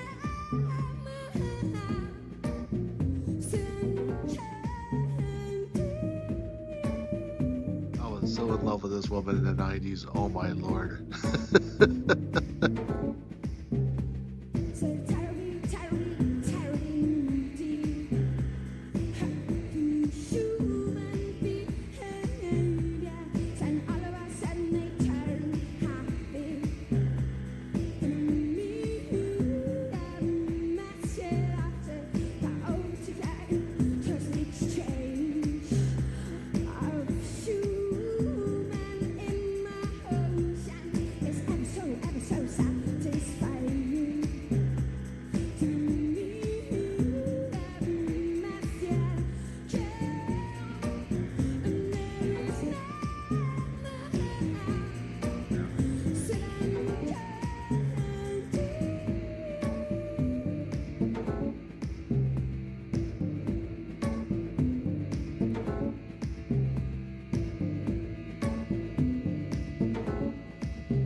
I should do the songs on karaoke, actually. Just adding it to my karaoke list here.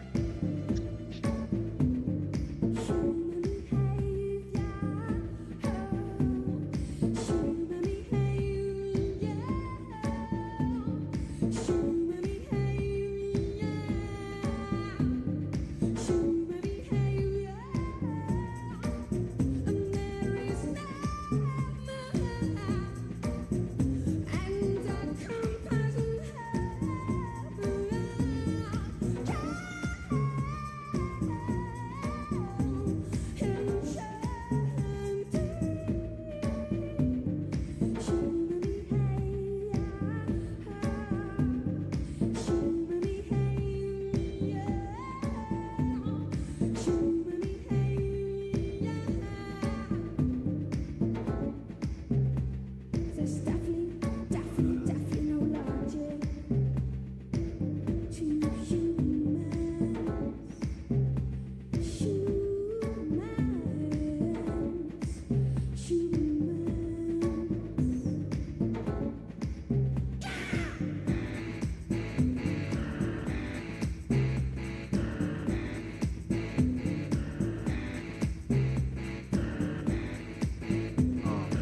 just check out the the dress.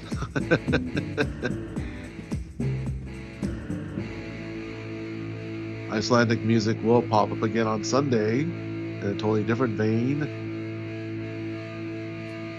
for symphonic pop and rock on Sunday, so stay tuned for that one. 9:30 PST. Yeah! I'm clapping. And then there's Björk today in a Reykjavik record store, being a DJ.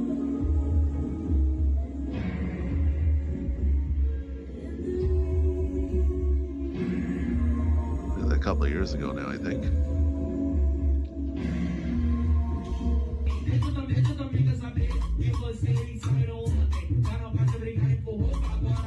She's open invite for Björk to DJ my party anytime. She can be DJ.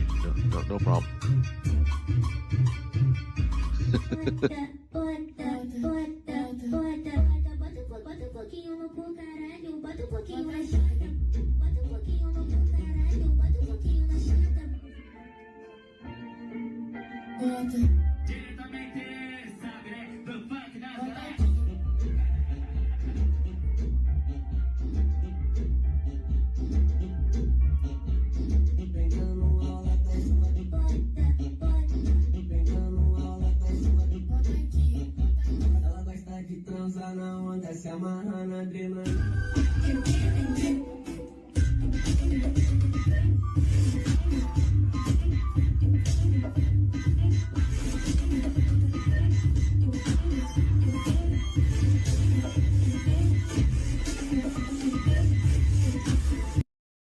If you're planning to visit the Blue Lagoon, you might be wondering if you should go during the daytime or the nighttime.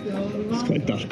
Well, the nighttime has some benefits. I have been putting off making a video about the Blue Lagoon for a very long time now.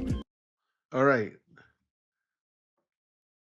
So before you could think of, hey, I wanted a trip to the Blue Lagoon, I'm just showing this as sort of how cool the water looks and stuff. It's a very famous spa in hot spring spa in Iceland, currently being attacked on several sides by lava flows from a nearby volcano. So let's just say there's no tourists there right now.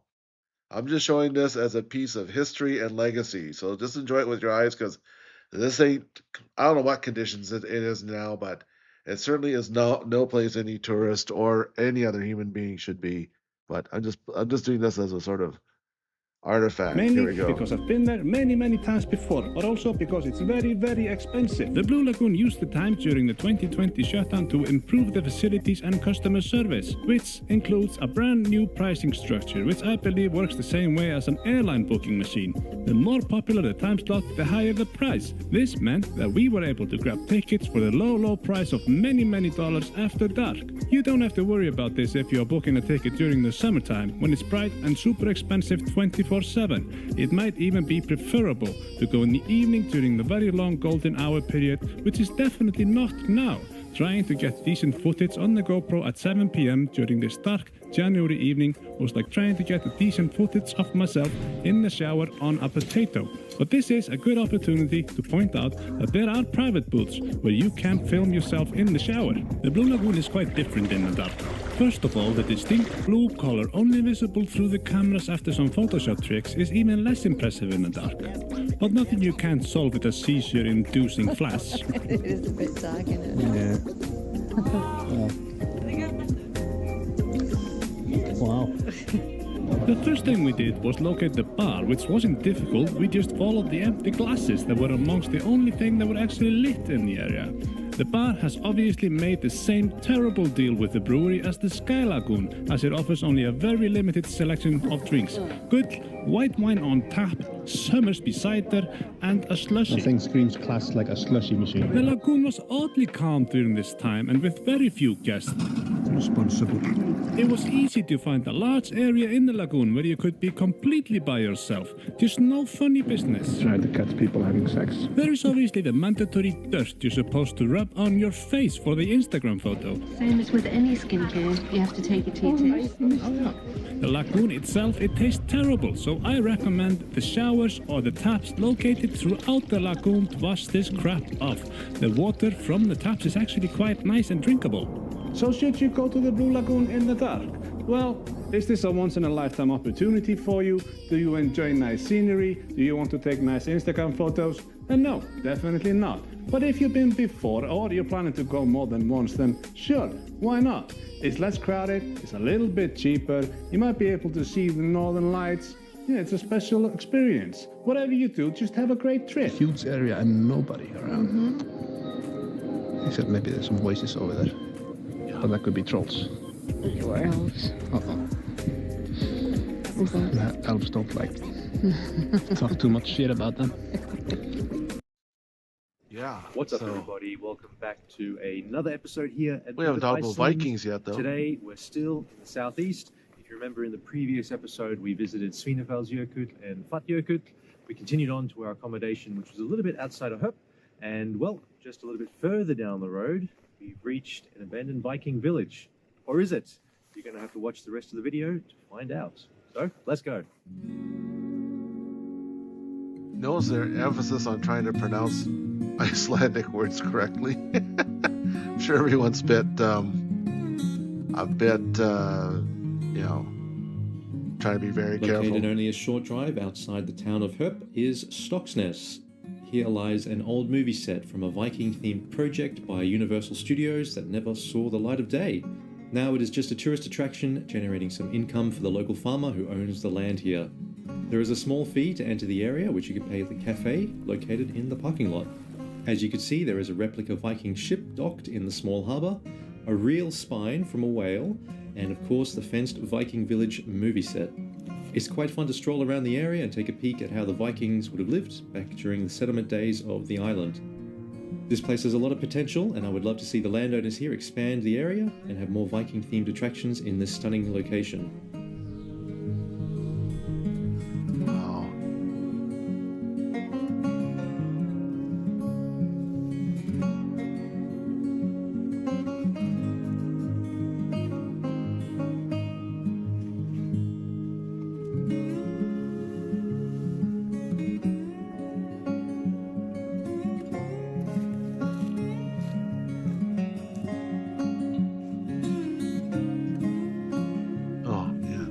The area of Stocksnes is well known to landscape photographers the world over as one of the most picturesque places in all of Iceland.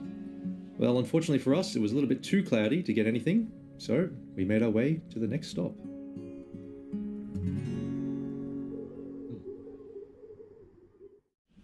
Only a quick drive through the tunnel under the mountains, we came to a small gravel parking lot by the coastline.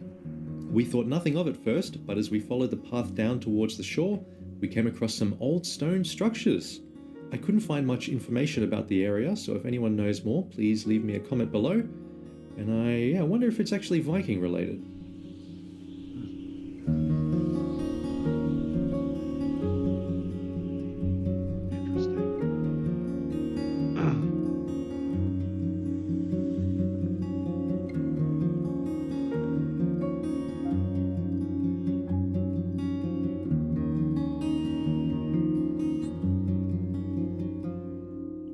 With the weather not improving, we decided to make a stop at some secret hot tubs before heading back to Höpp. Yeah, the similar back in secret Höpp, hot we tubs visited all a over museum exhibit about my eider area as ducks. well. I mentioned these birds in a previous video, and I'll pop a link up to the top for that one. Their down is incredibly soft, so soft in fact that I could barely feel it despite my hand being buried in it. Holding your hand there for about 2 seconds, you can feel the warmth being captured by the down fibers. Very, very cozy. Oh, and by the way, that amount of down just casually hanging there is probably worth about $10,000. That amount of down just Okay, yeah, I'm just holding gonna. your hand there, I talked that I through the can bird barely- thing, so hold on. Their down is incredibly soft. Oh, this goes here, About there you go. eider ducks. I mentioned these Eider. birds in a previous video, and I'll put a Eider link up to the ducks. top for that one. Okay. Their down is incredibly soft, so soft in fact that I could barely feel it despite my hand being buried in it. holding your hand there for about 2 seconds, you can feel the warmth being captured by the down fibers. Very, very cozy. Oh, and by the way, that amount of down just casually hanging there is probably worth about 10,000 US dollars. There was also a small room with some other displays and information about eider ducks, including a mock nesting area, exactly what the eider duck farmers use in real life. More info about this will be in the description. On our last day in the east, we got up at the crack of dawn to make it to the famous Jökulsárlón, featured in many of my past videos. As always, the sunrise was spectacular, and we got some incredible footage of the icebergs tumbling away inside the lagoon, as well as countless playful seals swimming and frolicking between the blue icy chunks.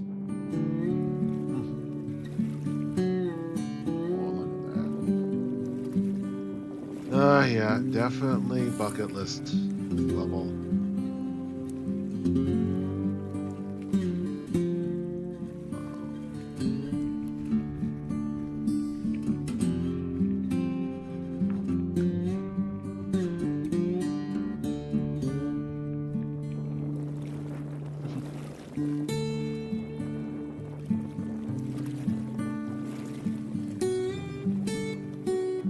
Seals. Wow.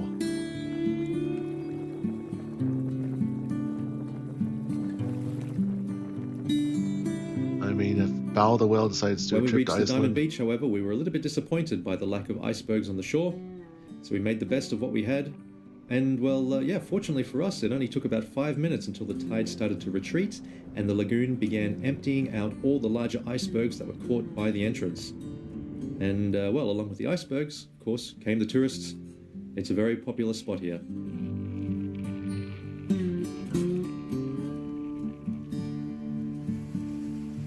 wow.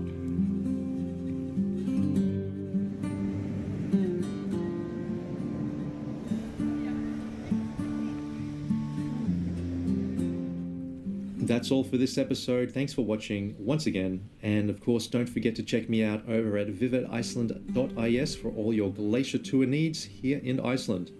Looking forward to seeing you here soon. Bye for now.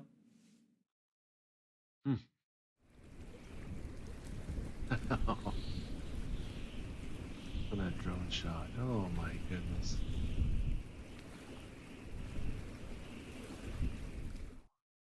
I ate at a Viking hall in Iceland. This small family-owned place named after the first settler in Iceland sources all of its ingredients from the local fishermen and farmers for the most authentic experience you can get. They even have cutlery that's been forged in fire along with real furs that bring you back in time.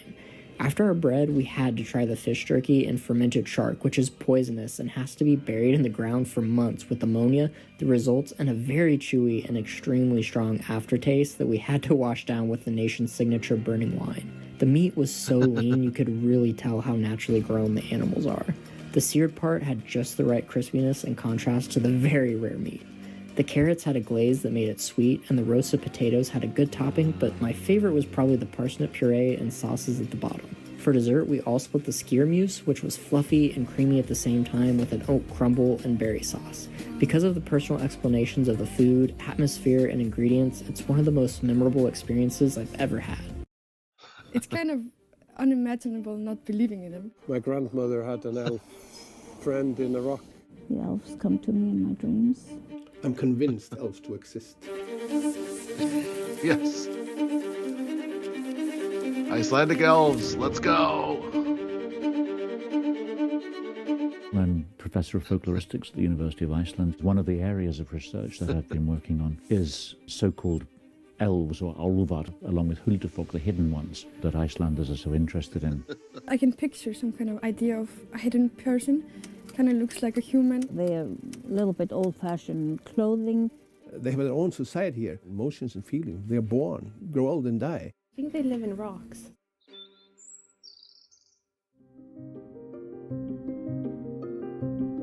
Well, remain They can't show invisible. No themselves kidding. if they choose to, but rarely do. But you never know when it will happen. You have maybe 10% say that they don't believe, and then those who say they do believe is again about 10%. But in between you have all of the rest who are maybe, possibly, probably, who knows. So if I asked you then if you think literally that they exist? We can't say no. Yeah, you can't say They no. will come haunt us. It's not that they believe, they are worried that there might be something there when it comes down to it that you're not going to mess with. You don't want to mess with it, man.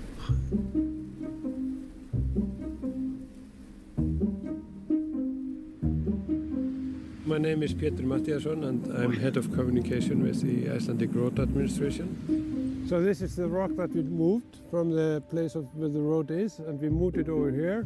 People thought that this might be an elf church, and these people asked us if we could maybe move the rock. We will look into it, not because we believe so much in elves at the road administration. We look at it as part of our cultural inheritance. Don't be rocking that church. We know that people in the Viking times were buried in mounds which showed above the earth. As each generation goes by, the living memory of the people within the ground turns into a much more hazy idea about beings that live out of sight. The nature of Iceland makes you feel really strong emotions. A nation where your house can be destroyed by something you can't see. We naturally try to explain these things by means of personifying the environment. And everyone is surrounded by nature. You see the mountains, you see the ocean everywhere. The belief started because of this strong connection that we still have.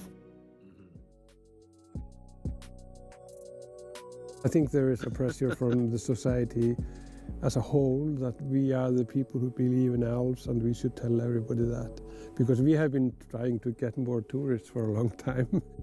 I think a lot of people will say they believe in elves, but in heart they don't. If we couldn't have moved it, we would have smashed it down. It's just a rock.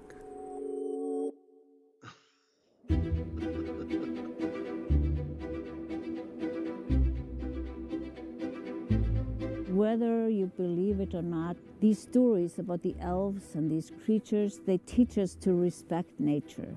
And the elves here are, for the most part, I think, respected. Should the law consider the Huldufolk? Maybe not, but I think maybe the law should try to consider what The rights rights, yeah. the nature can have, because it doesn't really have a voice. Even though it's quite outdated, maybe the Huldufolk is giving nature a voice.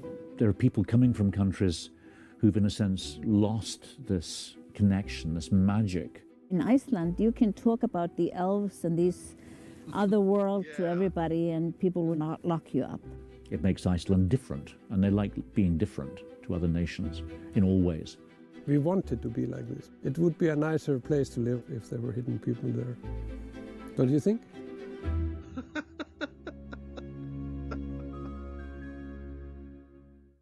The Huldufolk, yeah.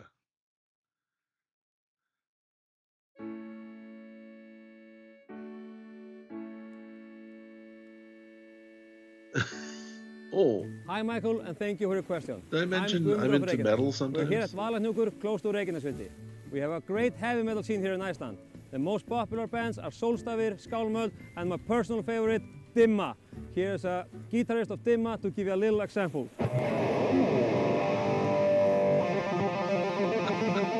Here we go.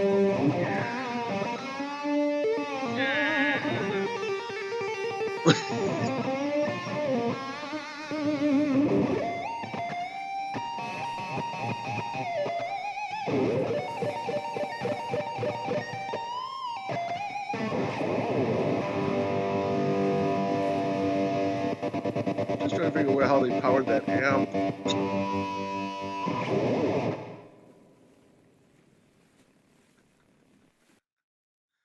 I like the stutter. That was nice.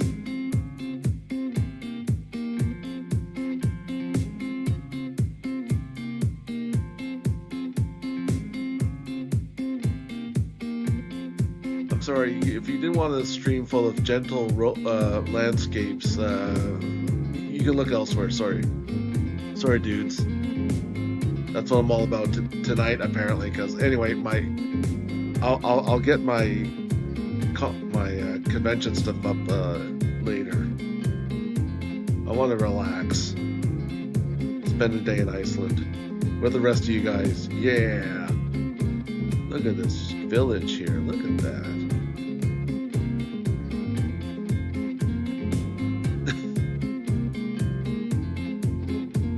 It almost doesn't seem real, you know? It's like something that, you know, you would have made out of AI or Lego bricks or something. But there you go. Cute little village.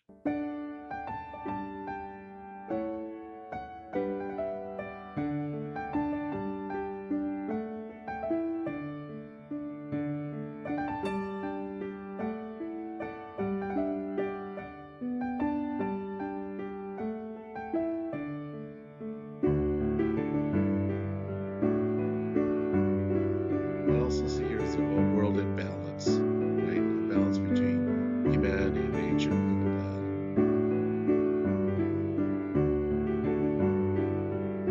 Look at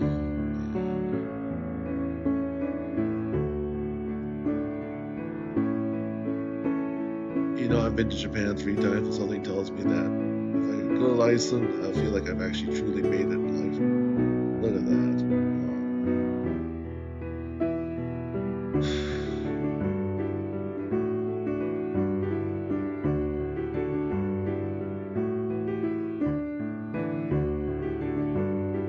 Because I don't sound like a bore, because basically I am a bore outside here sometimes. I don't drink, I don't smoke, I don't do anything like that. So a vacation in the sun, getting totally drunk out of your mind, sitting in the sun is not a vacation for me. That's not what I'm into. So contemplative moments like this would be really cool.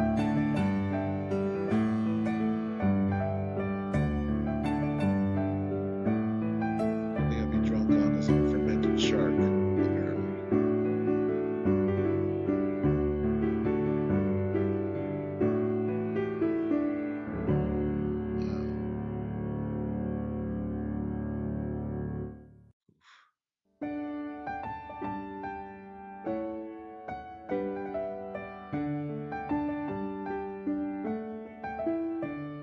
I haven't seen this video playlist for over a year, so I don't remember everything on. Let's see what's on. Hi, I'm Camilla, and welcome to Iceland Academy. In today's class, we'll be exploring Icelandic festivals with the help of a few future festival goers. In Iceland, we love festivals. You can find them all year round, all over the country. Festivals like the Lobster Festival in Höfn and the unforgettable Reykjavík Winter Lights Festival. Don't forget about I that. Never Went South, or Aldrei fór í suður, is a music festival held every Easter in Ísafjörður, where you can see some of Iceland's great talent perform in the magnificent Westfjords. For the more adrenaline types, gear yourselves up for the Winter Games in Akureyri, where you can see some of the best skiers and snowboarders in the world do their magic. Pretty much every village in the country throws some sort of festival or event each year, big or small ones. Right, I'm off to the Steampunk Festival in Bíldudalur. See you in Iceland. Steampunk, yeah.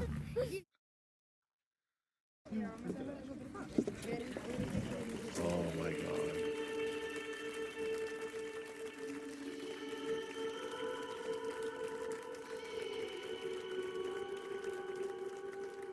And now we're gonna listen to some Shigeru's. Speaking of summer festivals. Oh my god. I forgot how emotional this stream made me.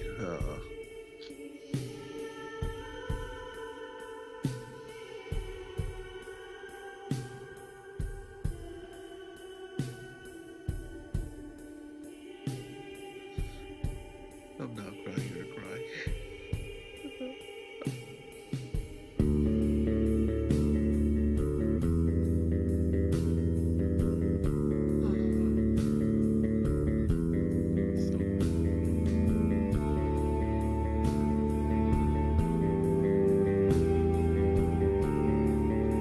Again, some of this might get copyright struck, so whatever. I'll post it. Edits. This might be an edit out. I have no idea. Anything gets copyright struck, I'll put it in the playlist after the fact. Just be patient with me, folks.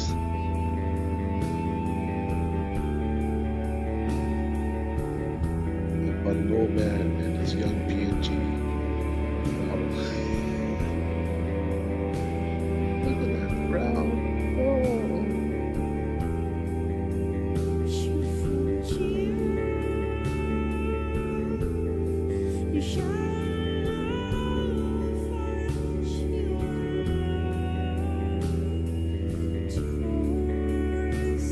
There's no translation, but I don't think anyone's necessary.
Sugar Rose just played to a sold-out show at Massey Hall in Toronto last year.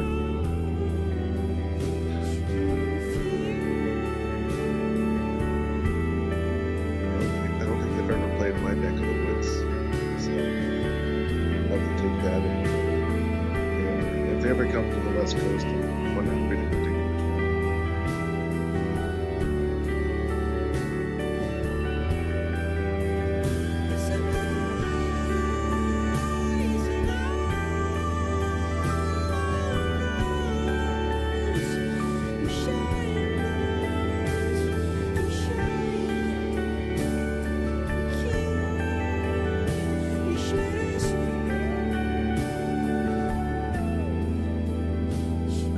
Been to a multi-day outdoor festival. It's great.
I got tears in my eyes again. Oh my god.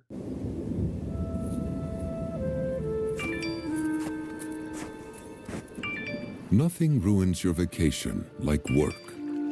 Thankfully, Iceland has created the perfect solution. Outhorse your email, a revolutionary service where Icelandic horses write real out-of-office replies so you can relax.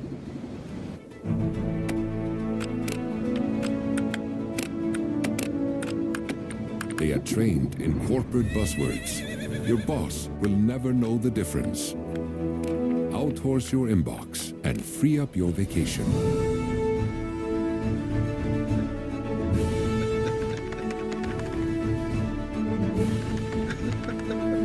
Visit outhorseyouremail.com to try for yourself.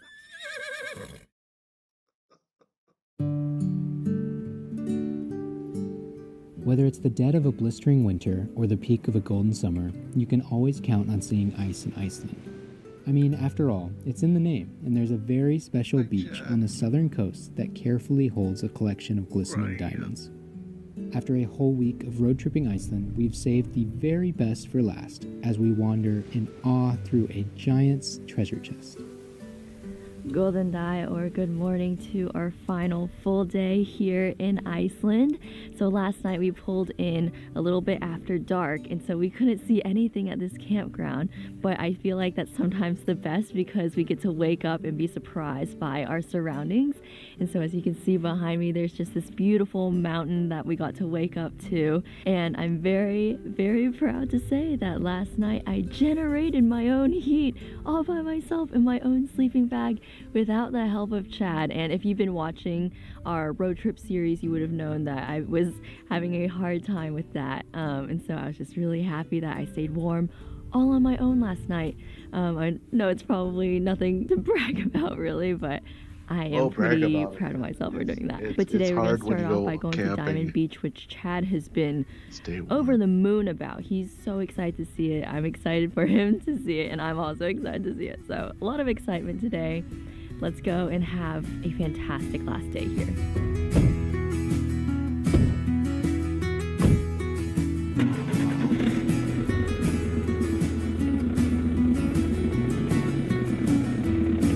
Yeah, it's Chad and Claire again.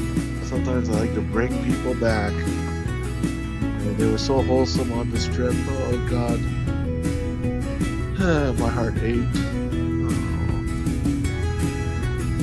Beautiful landscape in the van on the way over here. I was telling Chad about how I generated my own heat last night, and he was so sad that he wasn't needed anymore. The little bird has flown the nest. We'll see when it's like actually really cold out. I think because it was a little bit warmer last night, Claire could do it. Rude. It's okay, it's a good trial run. Oh, it wasn't a trial run, it was a huge accomplishment. It's a W.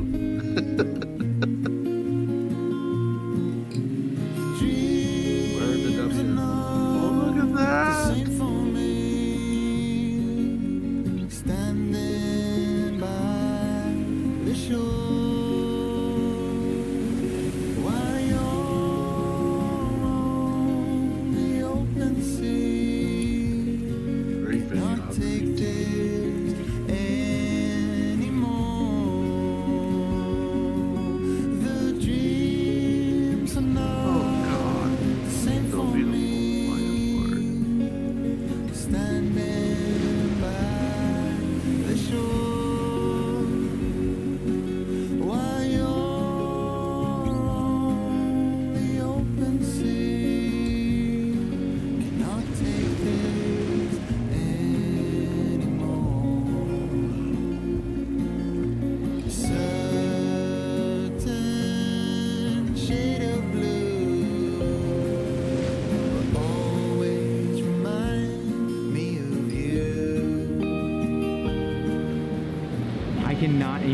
A better place for us to be ending our Iceland trip.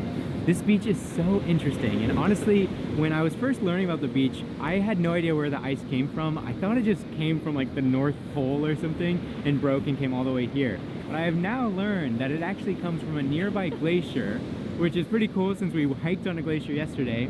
It breaks off, floats into the glacial sea, or the little lake that the glacier has formed, and then floats out to the ocean, where it then gets washed back up onto the volcanic beach here. Yeah, I think the most striking part for me is just the contrast of this place between the black sand and the white ice.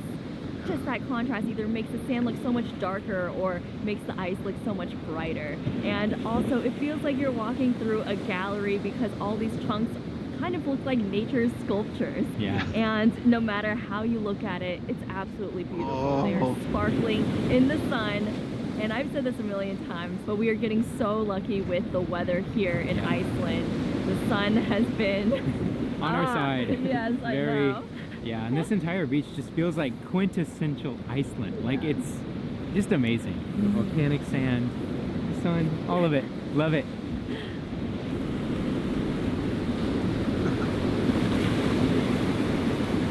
These are absolutely massive. Chad has decided to suck on a piece of ice. Gotta get my glacier water fix.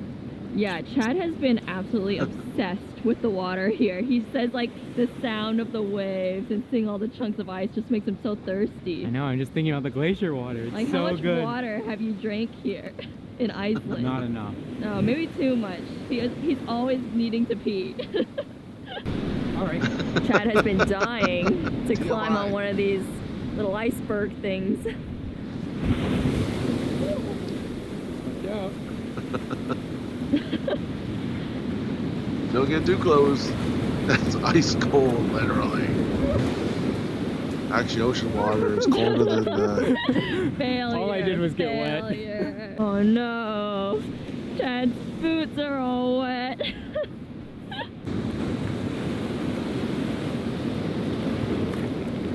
It's a very sharp one, but it kind of helps you grip it better. Here we have Snow King Chad sitting on his ice throne, sucking on some ice. More water. More water, more ice. Let them eat ice. Shout it out, Chad. Let them eat ice. All aboard the SS Chad and Claire. This is the Chad and Claire Island. Come on. Dangerous. What's the population of Chad and Claire Island? Population 2, I'm the president and Chad is vice president. Wow. Who's in charge of agriculture? Chad. Who's in charge of finance? Claire. Who's the mayor? Claire. Claire. I'm the president. We thrive on tourism, guys. Please come visit so our finances can increase. We sell snow cones. I'm bored of this island. No. No. You can't leave, you're vice president.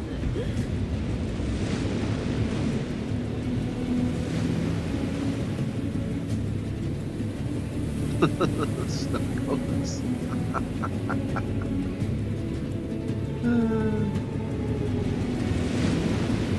Catch only. There you go. Aw. Ah, look at that shot. My God. I'm sorry. Definitely gotta We've go decided ice. to come across the bridge to the other side, and the ice has gotten much, much bigger. Yes, right behind us is actually the glacier that all of the ice from the Diamond Beach comes from. But there are also these huge, I'd call them icebergs. I don't know if they're technically one, if they're not in the ocean, but they are absolutely massive. It's just really cool to see how far those pieces that we just saw on the beach has traveled, because they had to go quite a ways. Yeah. You know, floating over, swimming over. And I have to say, the color of the water here is this bright, bright blue. Yeah. Almost like the sky, honestly. Yeah, it's very, very beautiful. So that's where all of the ice goes. Wanders down the stream, underneath the bridge, into the ocean. I wonder if any of the ice ever hits the bridge.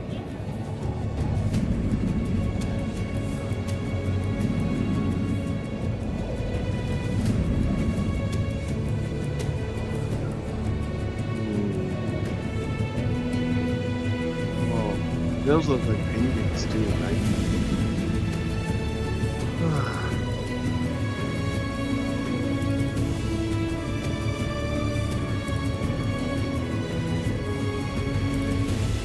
while after a day of seeing cosplayers and Trekkies. Despite the nice contrast. Wow.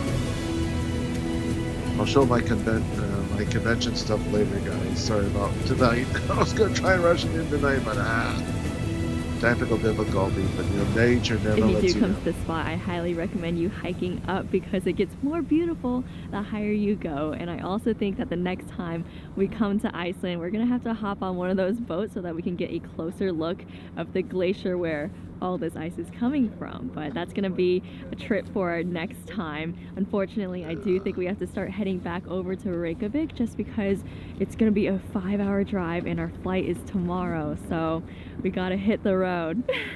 So Sadly, sad, I but it's know. such a good way to end it. Yeah.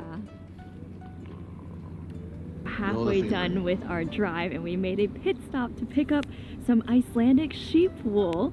Obviously I had to get some. I've been seeing sheep everywhere and they look so fluffy, so soft, and now I can concur they are very, very soft. And I picked up 2 different colors, a black one and a green one, just because it reminds me of the volcanic rock and then like that green moss. And I'm gonna make some coasters and some pot holders for the winter season, and I don't know, maybe some headbands or something like that for our shop. So probably by the time this video comes out, they'll already be live in our shop. So if you want to get some handmade goodies for the holiday season, you can check it out there. Nice. Gonna be awesome. Yeah, but now we're heading to Reykjavik to hopefully get some hot dogs. What? Yeah, so we've driven about 2 hours and we only have about 2.5 hours left. Definitely getting a little tired already, but I think we're gonna put on some music and just enjoy the last little bit of Iceland, I Look suppose. at that! Oh my lord! Oh, you're talking about the landscape? I'm just enjoying the no traffic. Oh, traffic! Look at that! Oh my goodness! After one of the longest sunsets I've probably ever seen, we have made it to Reykjavik and we found a parking spot that was like 1 block away, not even, to the hot dog stand, which is pretty rare. So we're going to get our fill on hot dogs now. Again. This is my 3rd time talking about this hot dog here in Iceland, but I love that we've come full circle. First video here was a food tour video where we featured these hot dogs for the first time, and now we're ending our time with it once again. Check out all the videos in between. This was quite a trip, folks. It was so much fun.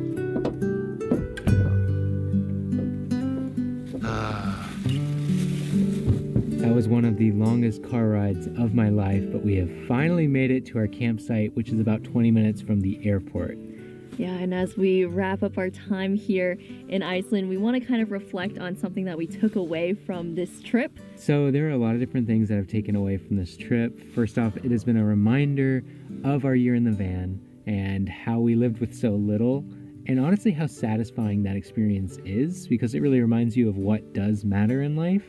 I think just having Clara and I in this camera and this van has just been honestly a lot of fun. Yeah, I actually don't have a SIM card in my phone, so I took this entire week away from social media, and it has been very, very refreshing just not looking at Instagram. It has been rejuvenating for me, to say the least, and I want to hopefully apply that as we move forward with our travels, maybe not look at social media too much, and also just take a break to go and explore the great outdoors. I think this trip has really reminded us both that we just like being out in nature, and as much as the cities are amazing, we mostly go there to eat the good food, and so I feel like we should just go eat the good food and then go out and enjoy Mother Nature in all the countries that we'll be traveling to later on. So just more emphasis on having experiences that are nature-based.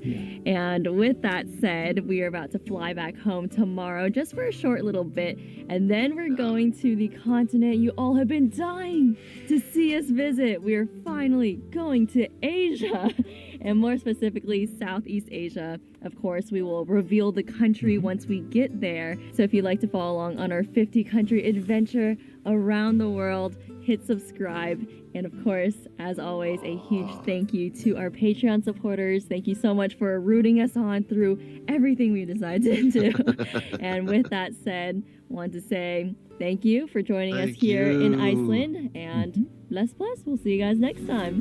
Bless, bless. Oh, look at these shots. Oh, God. Cannot take this anymore. Certain shade of blue, but always remind My eyes are watering just slowly. Oh, God. trying to figure out. Oh, well, we're almost done with Iceland this stream as well, but thanks for playing on. We got one more, just one more. I think you'll be surprised. I like playing rarities on my streams, so this is a rare performance track from someone we might have seen already. Here we go.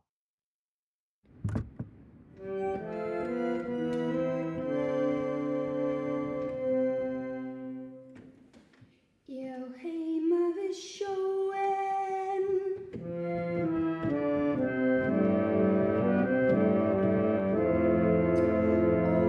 á nóttunni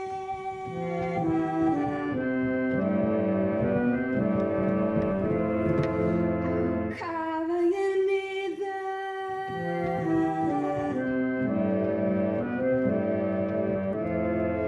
undir allar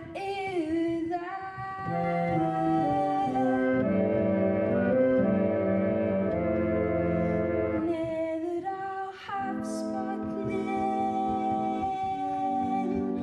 og ég lauk út akkerið en hér vil ég vera, hér á ég heima.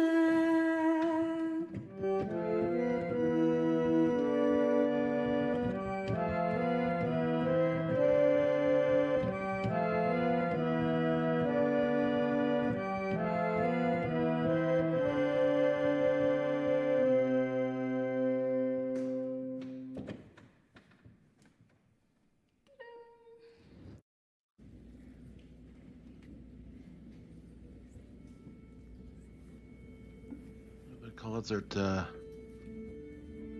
Shigeru's. This is the Massey Hall concert, but they don't show the players. I think they're just doing it on purpose. There we go. They show them for a split second. This is it's an hour long. I'm not gonna play it for you, but maybe I'll leave a link or put it in my playlist for you guys to watch on your own time, because that's 53 minutes in Massey Hall in Toronto, which is like our Carnegie Hall here in Canada. Thanks for tuning in today. Sorry I scuffed up the whole Star Trek anime conference thing. I'll post some videos on shorts, and maybe I'll talk a short recap about it. Maybe Sunday, I guess. I don't know. Tomorrow's gonna be a game stream. And I was gonna sing some karaoke tonight, but Iceland's left me too choked up.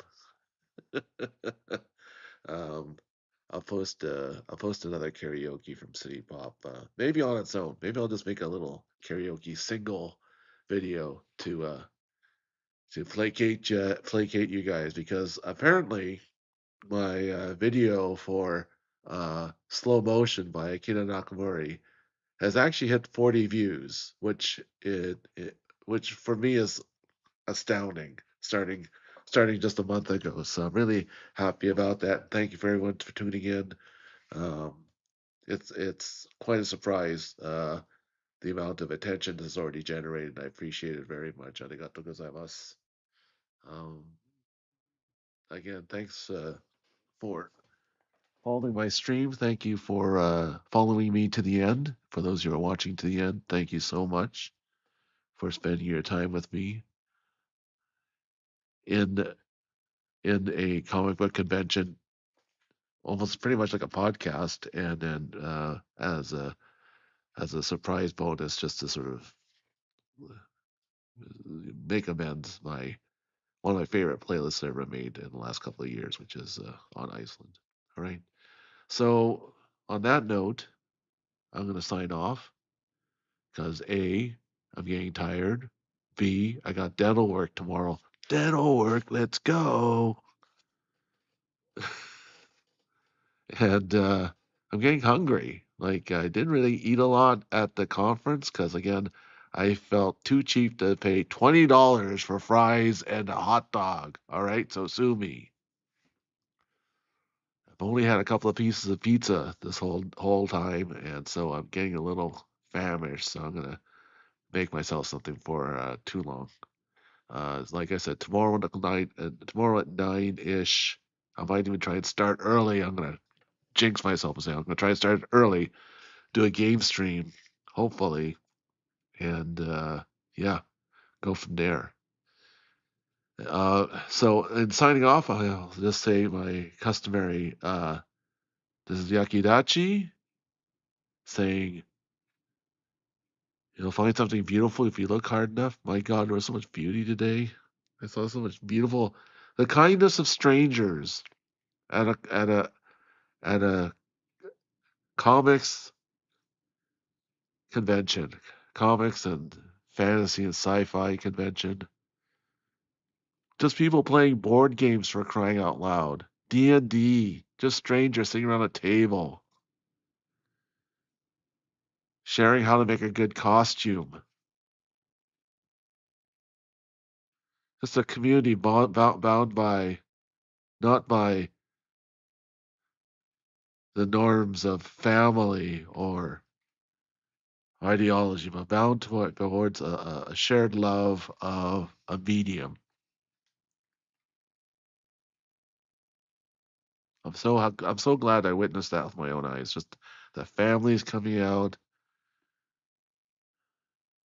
the strangers offering each other support. Yeah, and just people trying to do their best in all that they do. It's quite a sight. It does my heart good to see that. And sometimes very trying and volatile times just to see that sort of being done out in a community way. I mean, it's no giant bonfire at a late summer concert in Reykjavik, but it'll do. Anyway, the view out there, if you look hard enough, you can find it. This is Yakki Dachi. Peace out. See you tomorrow.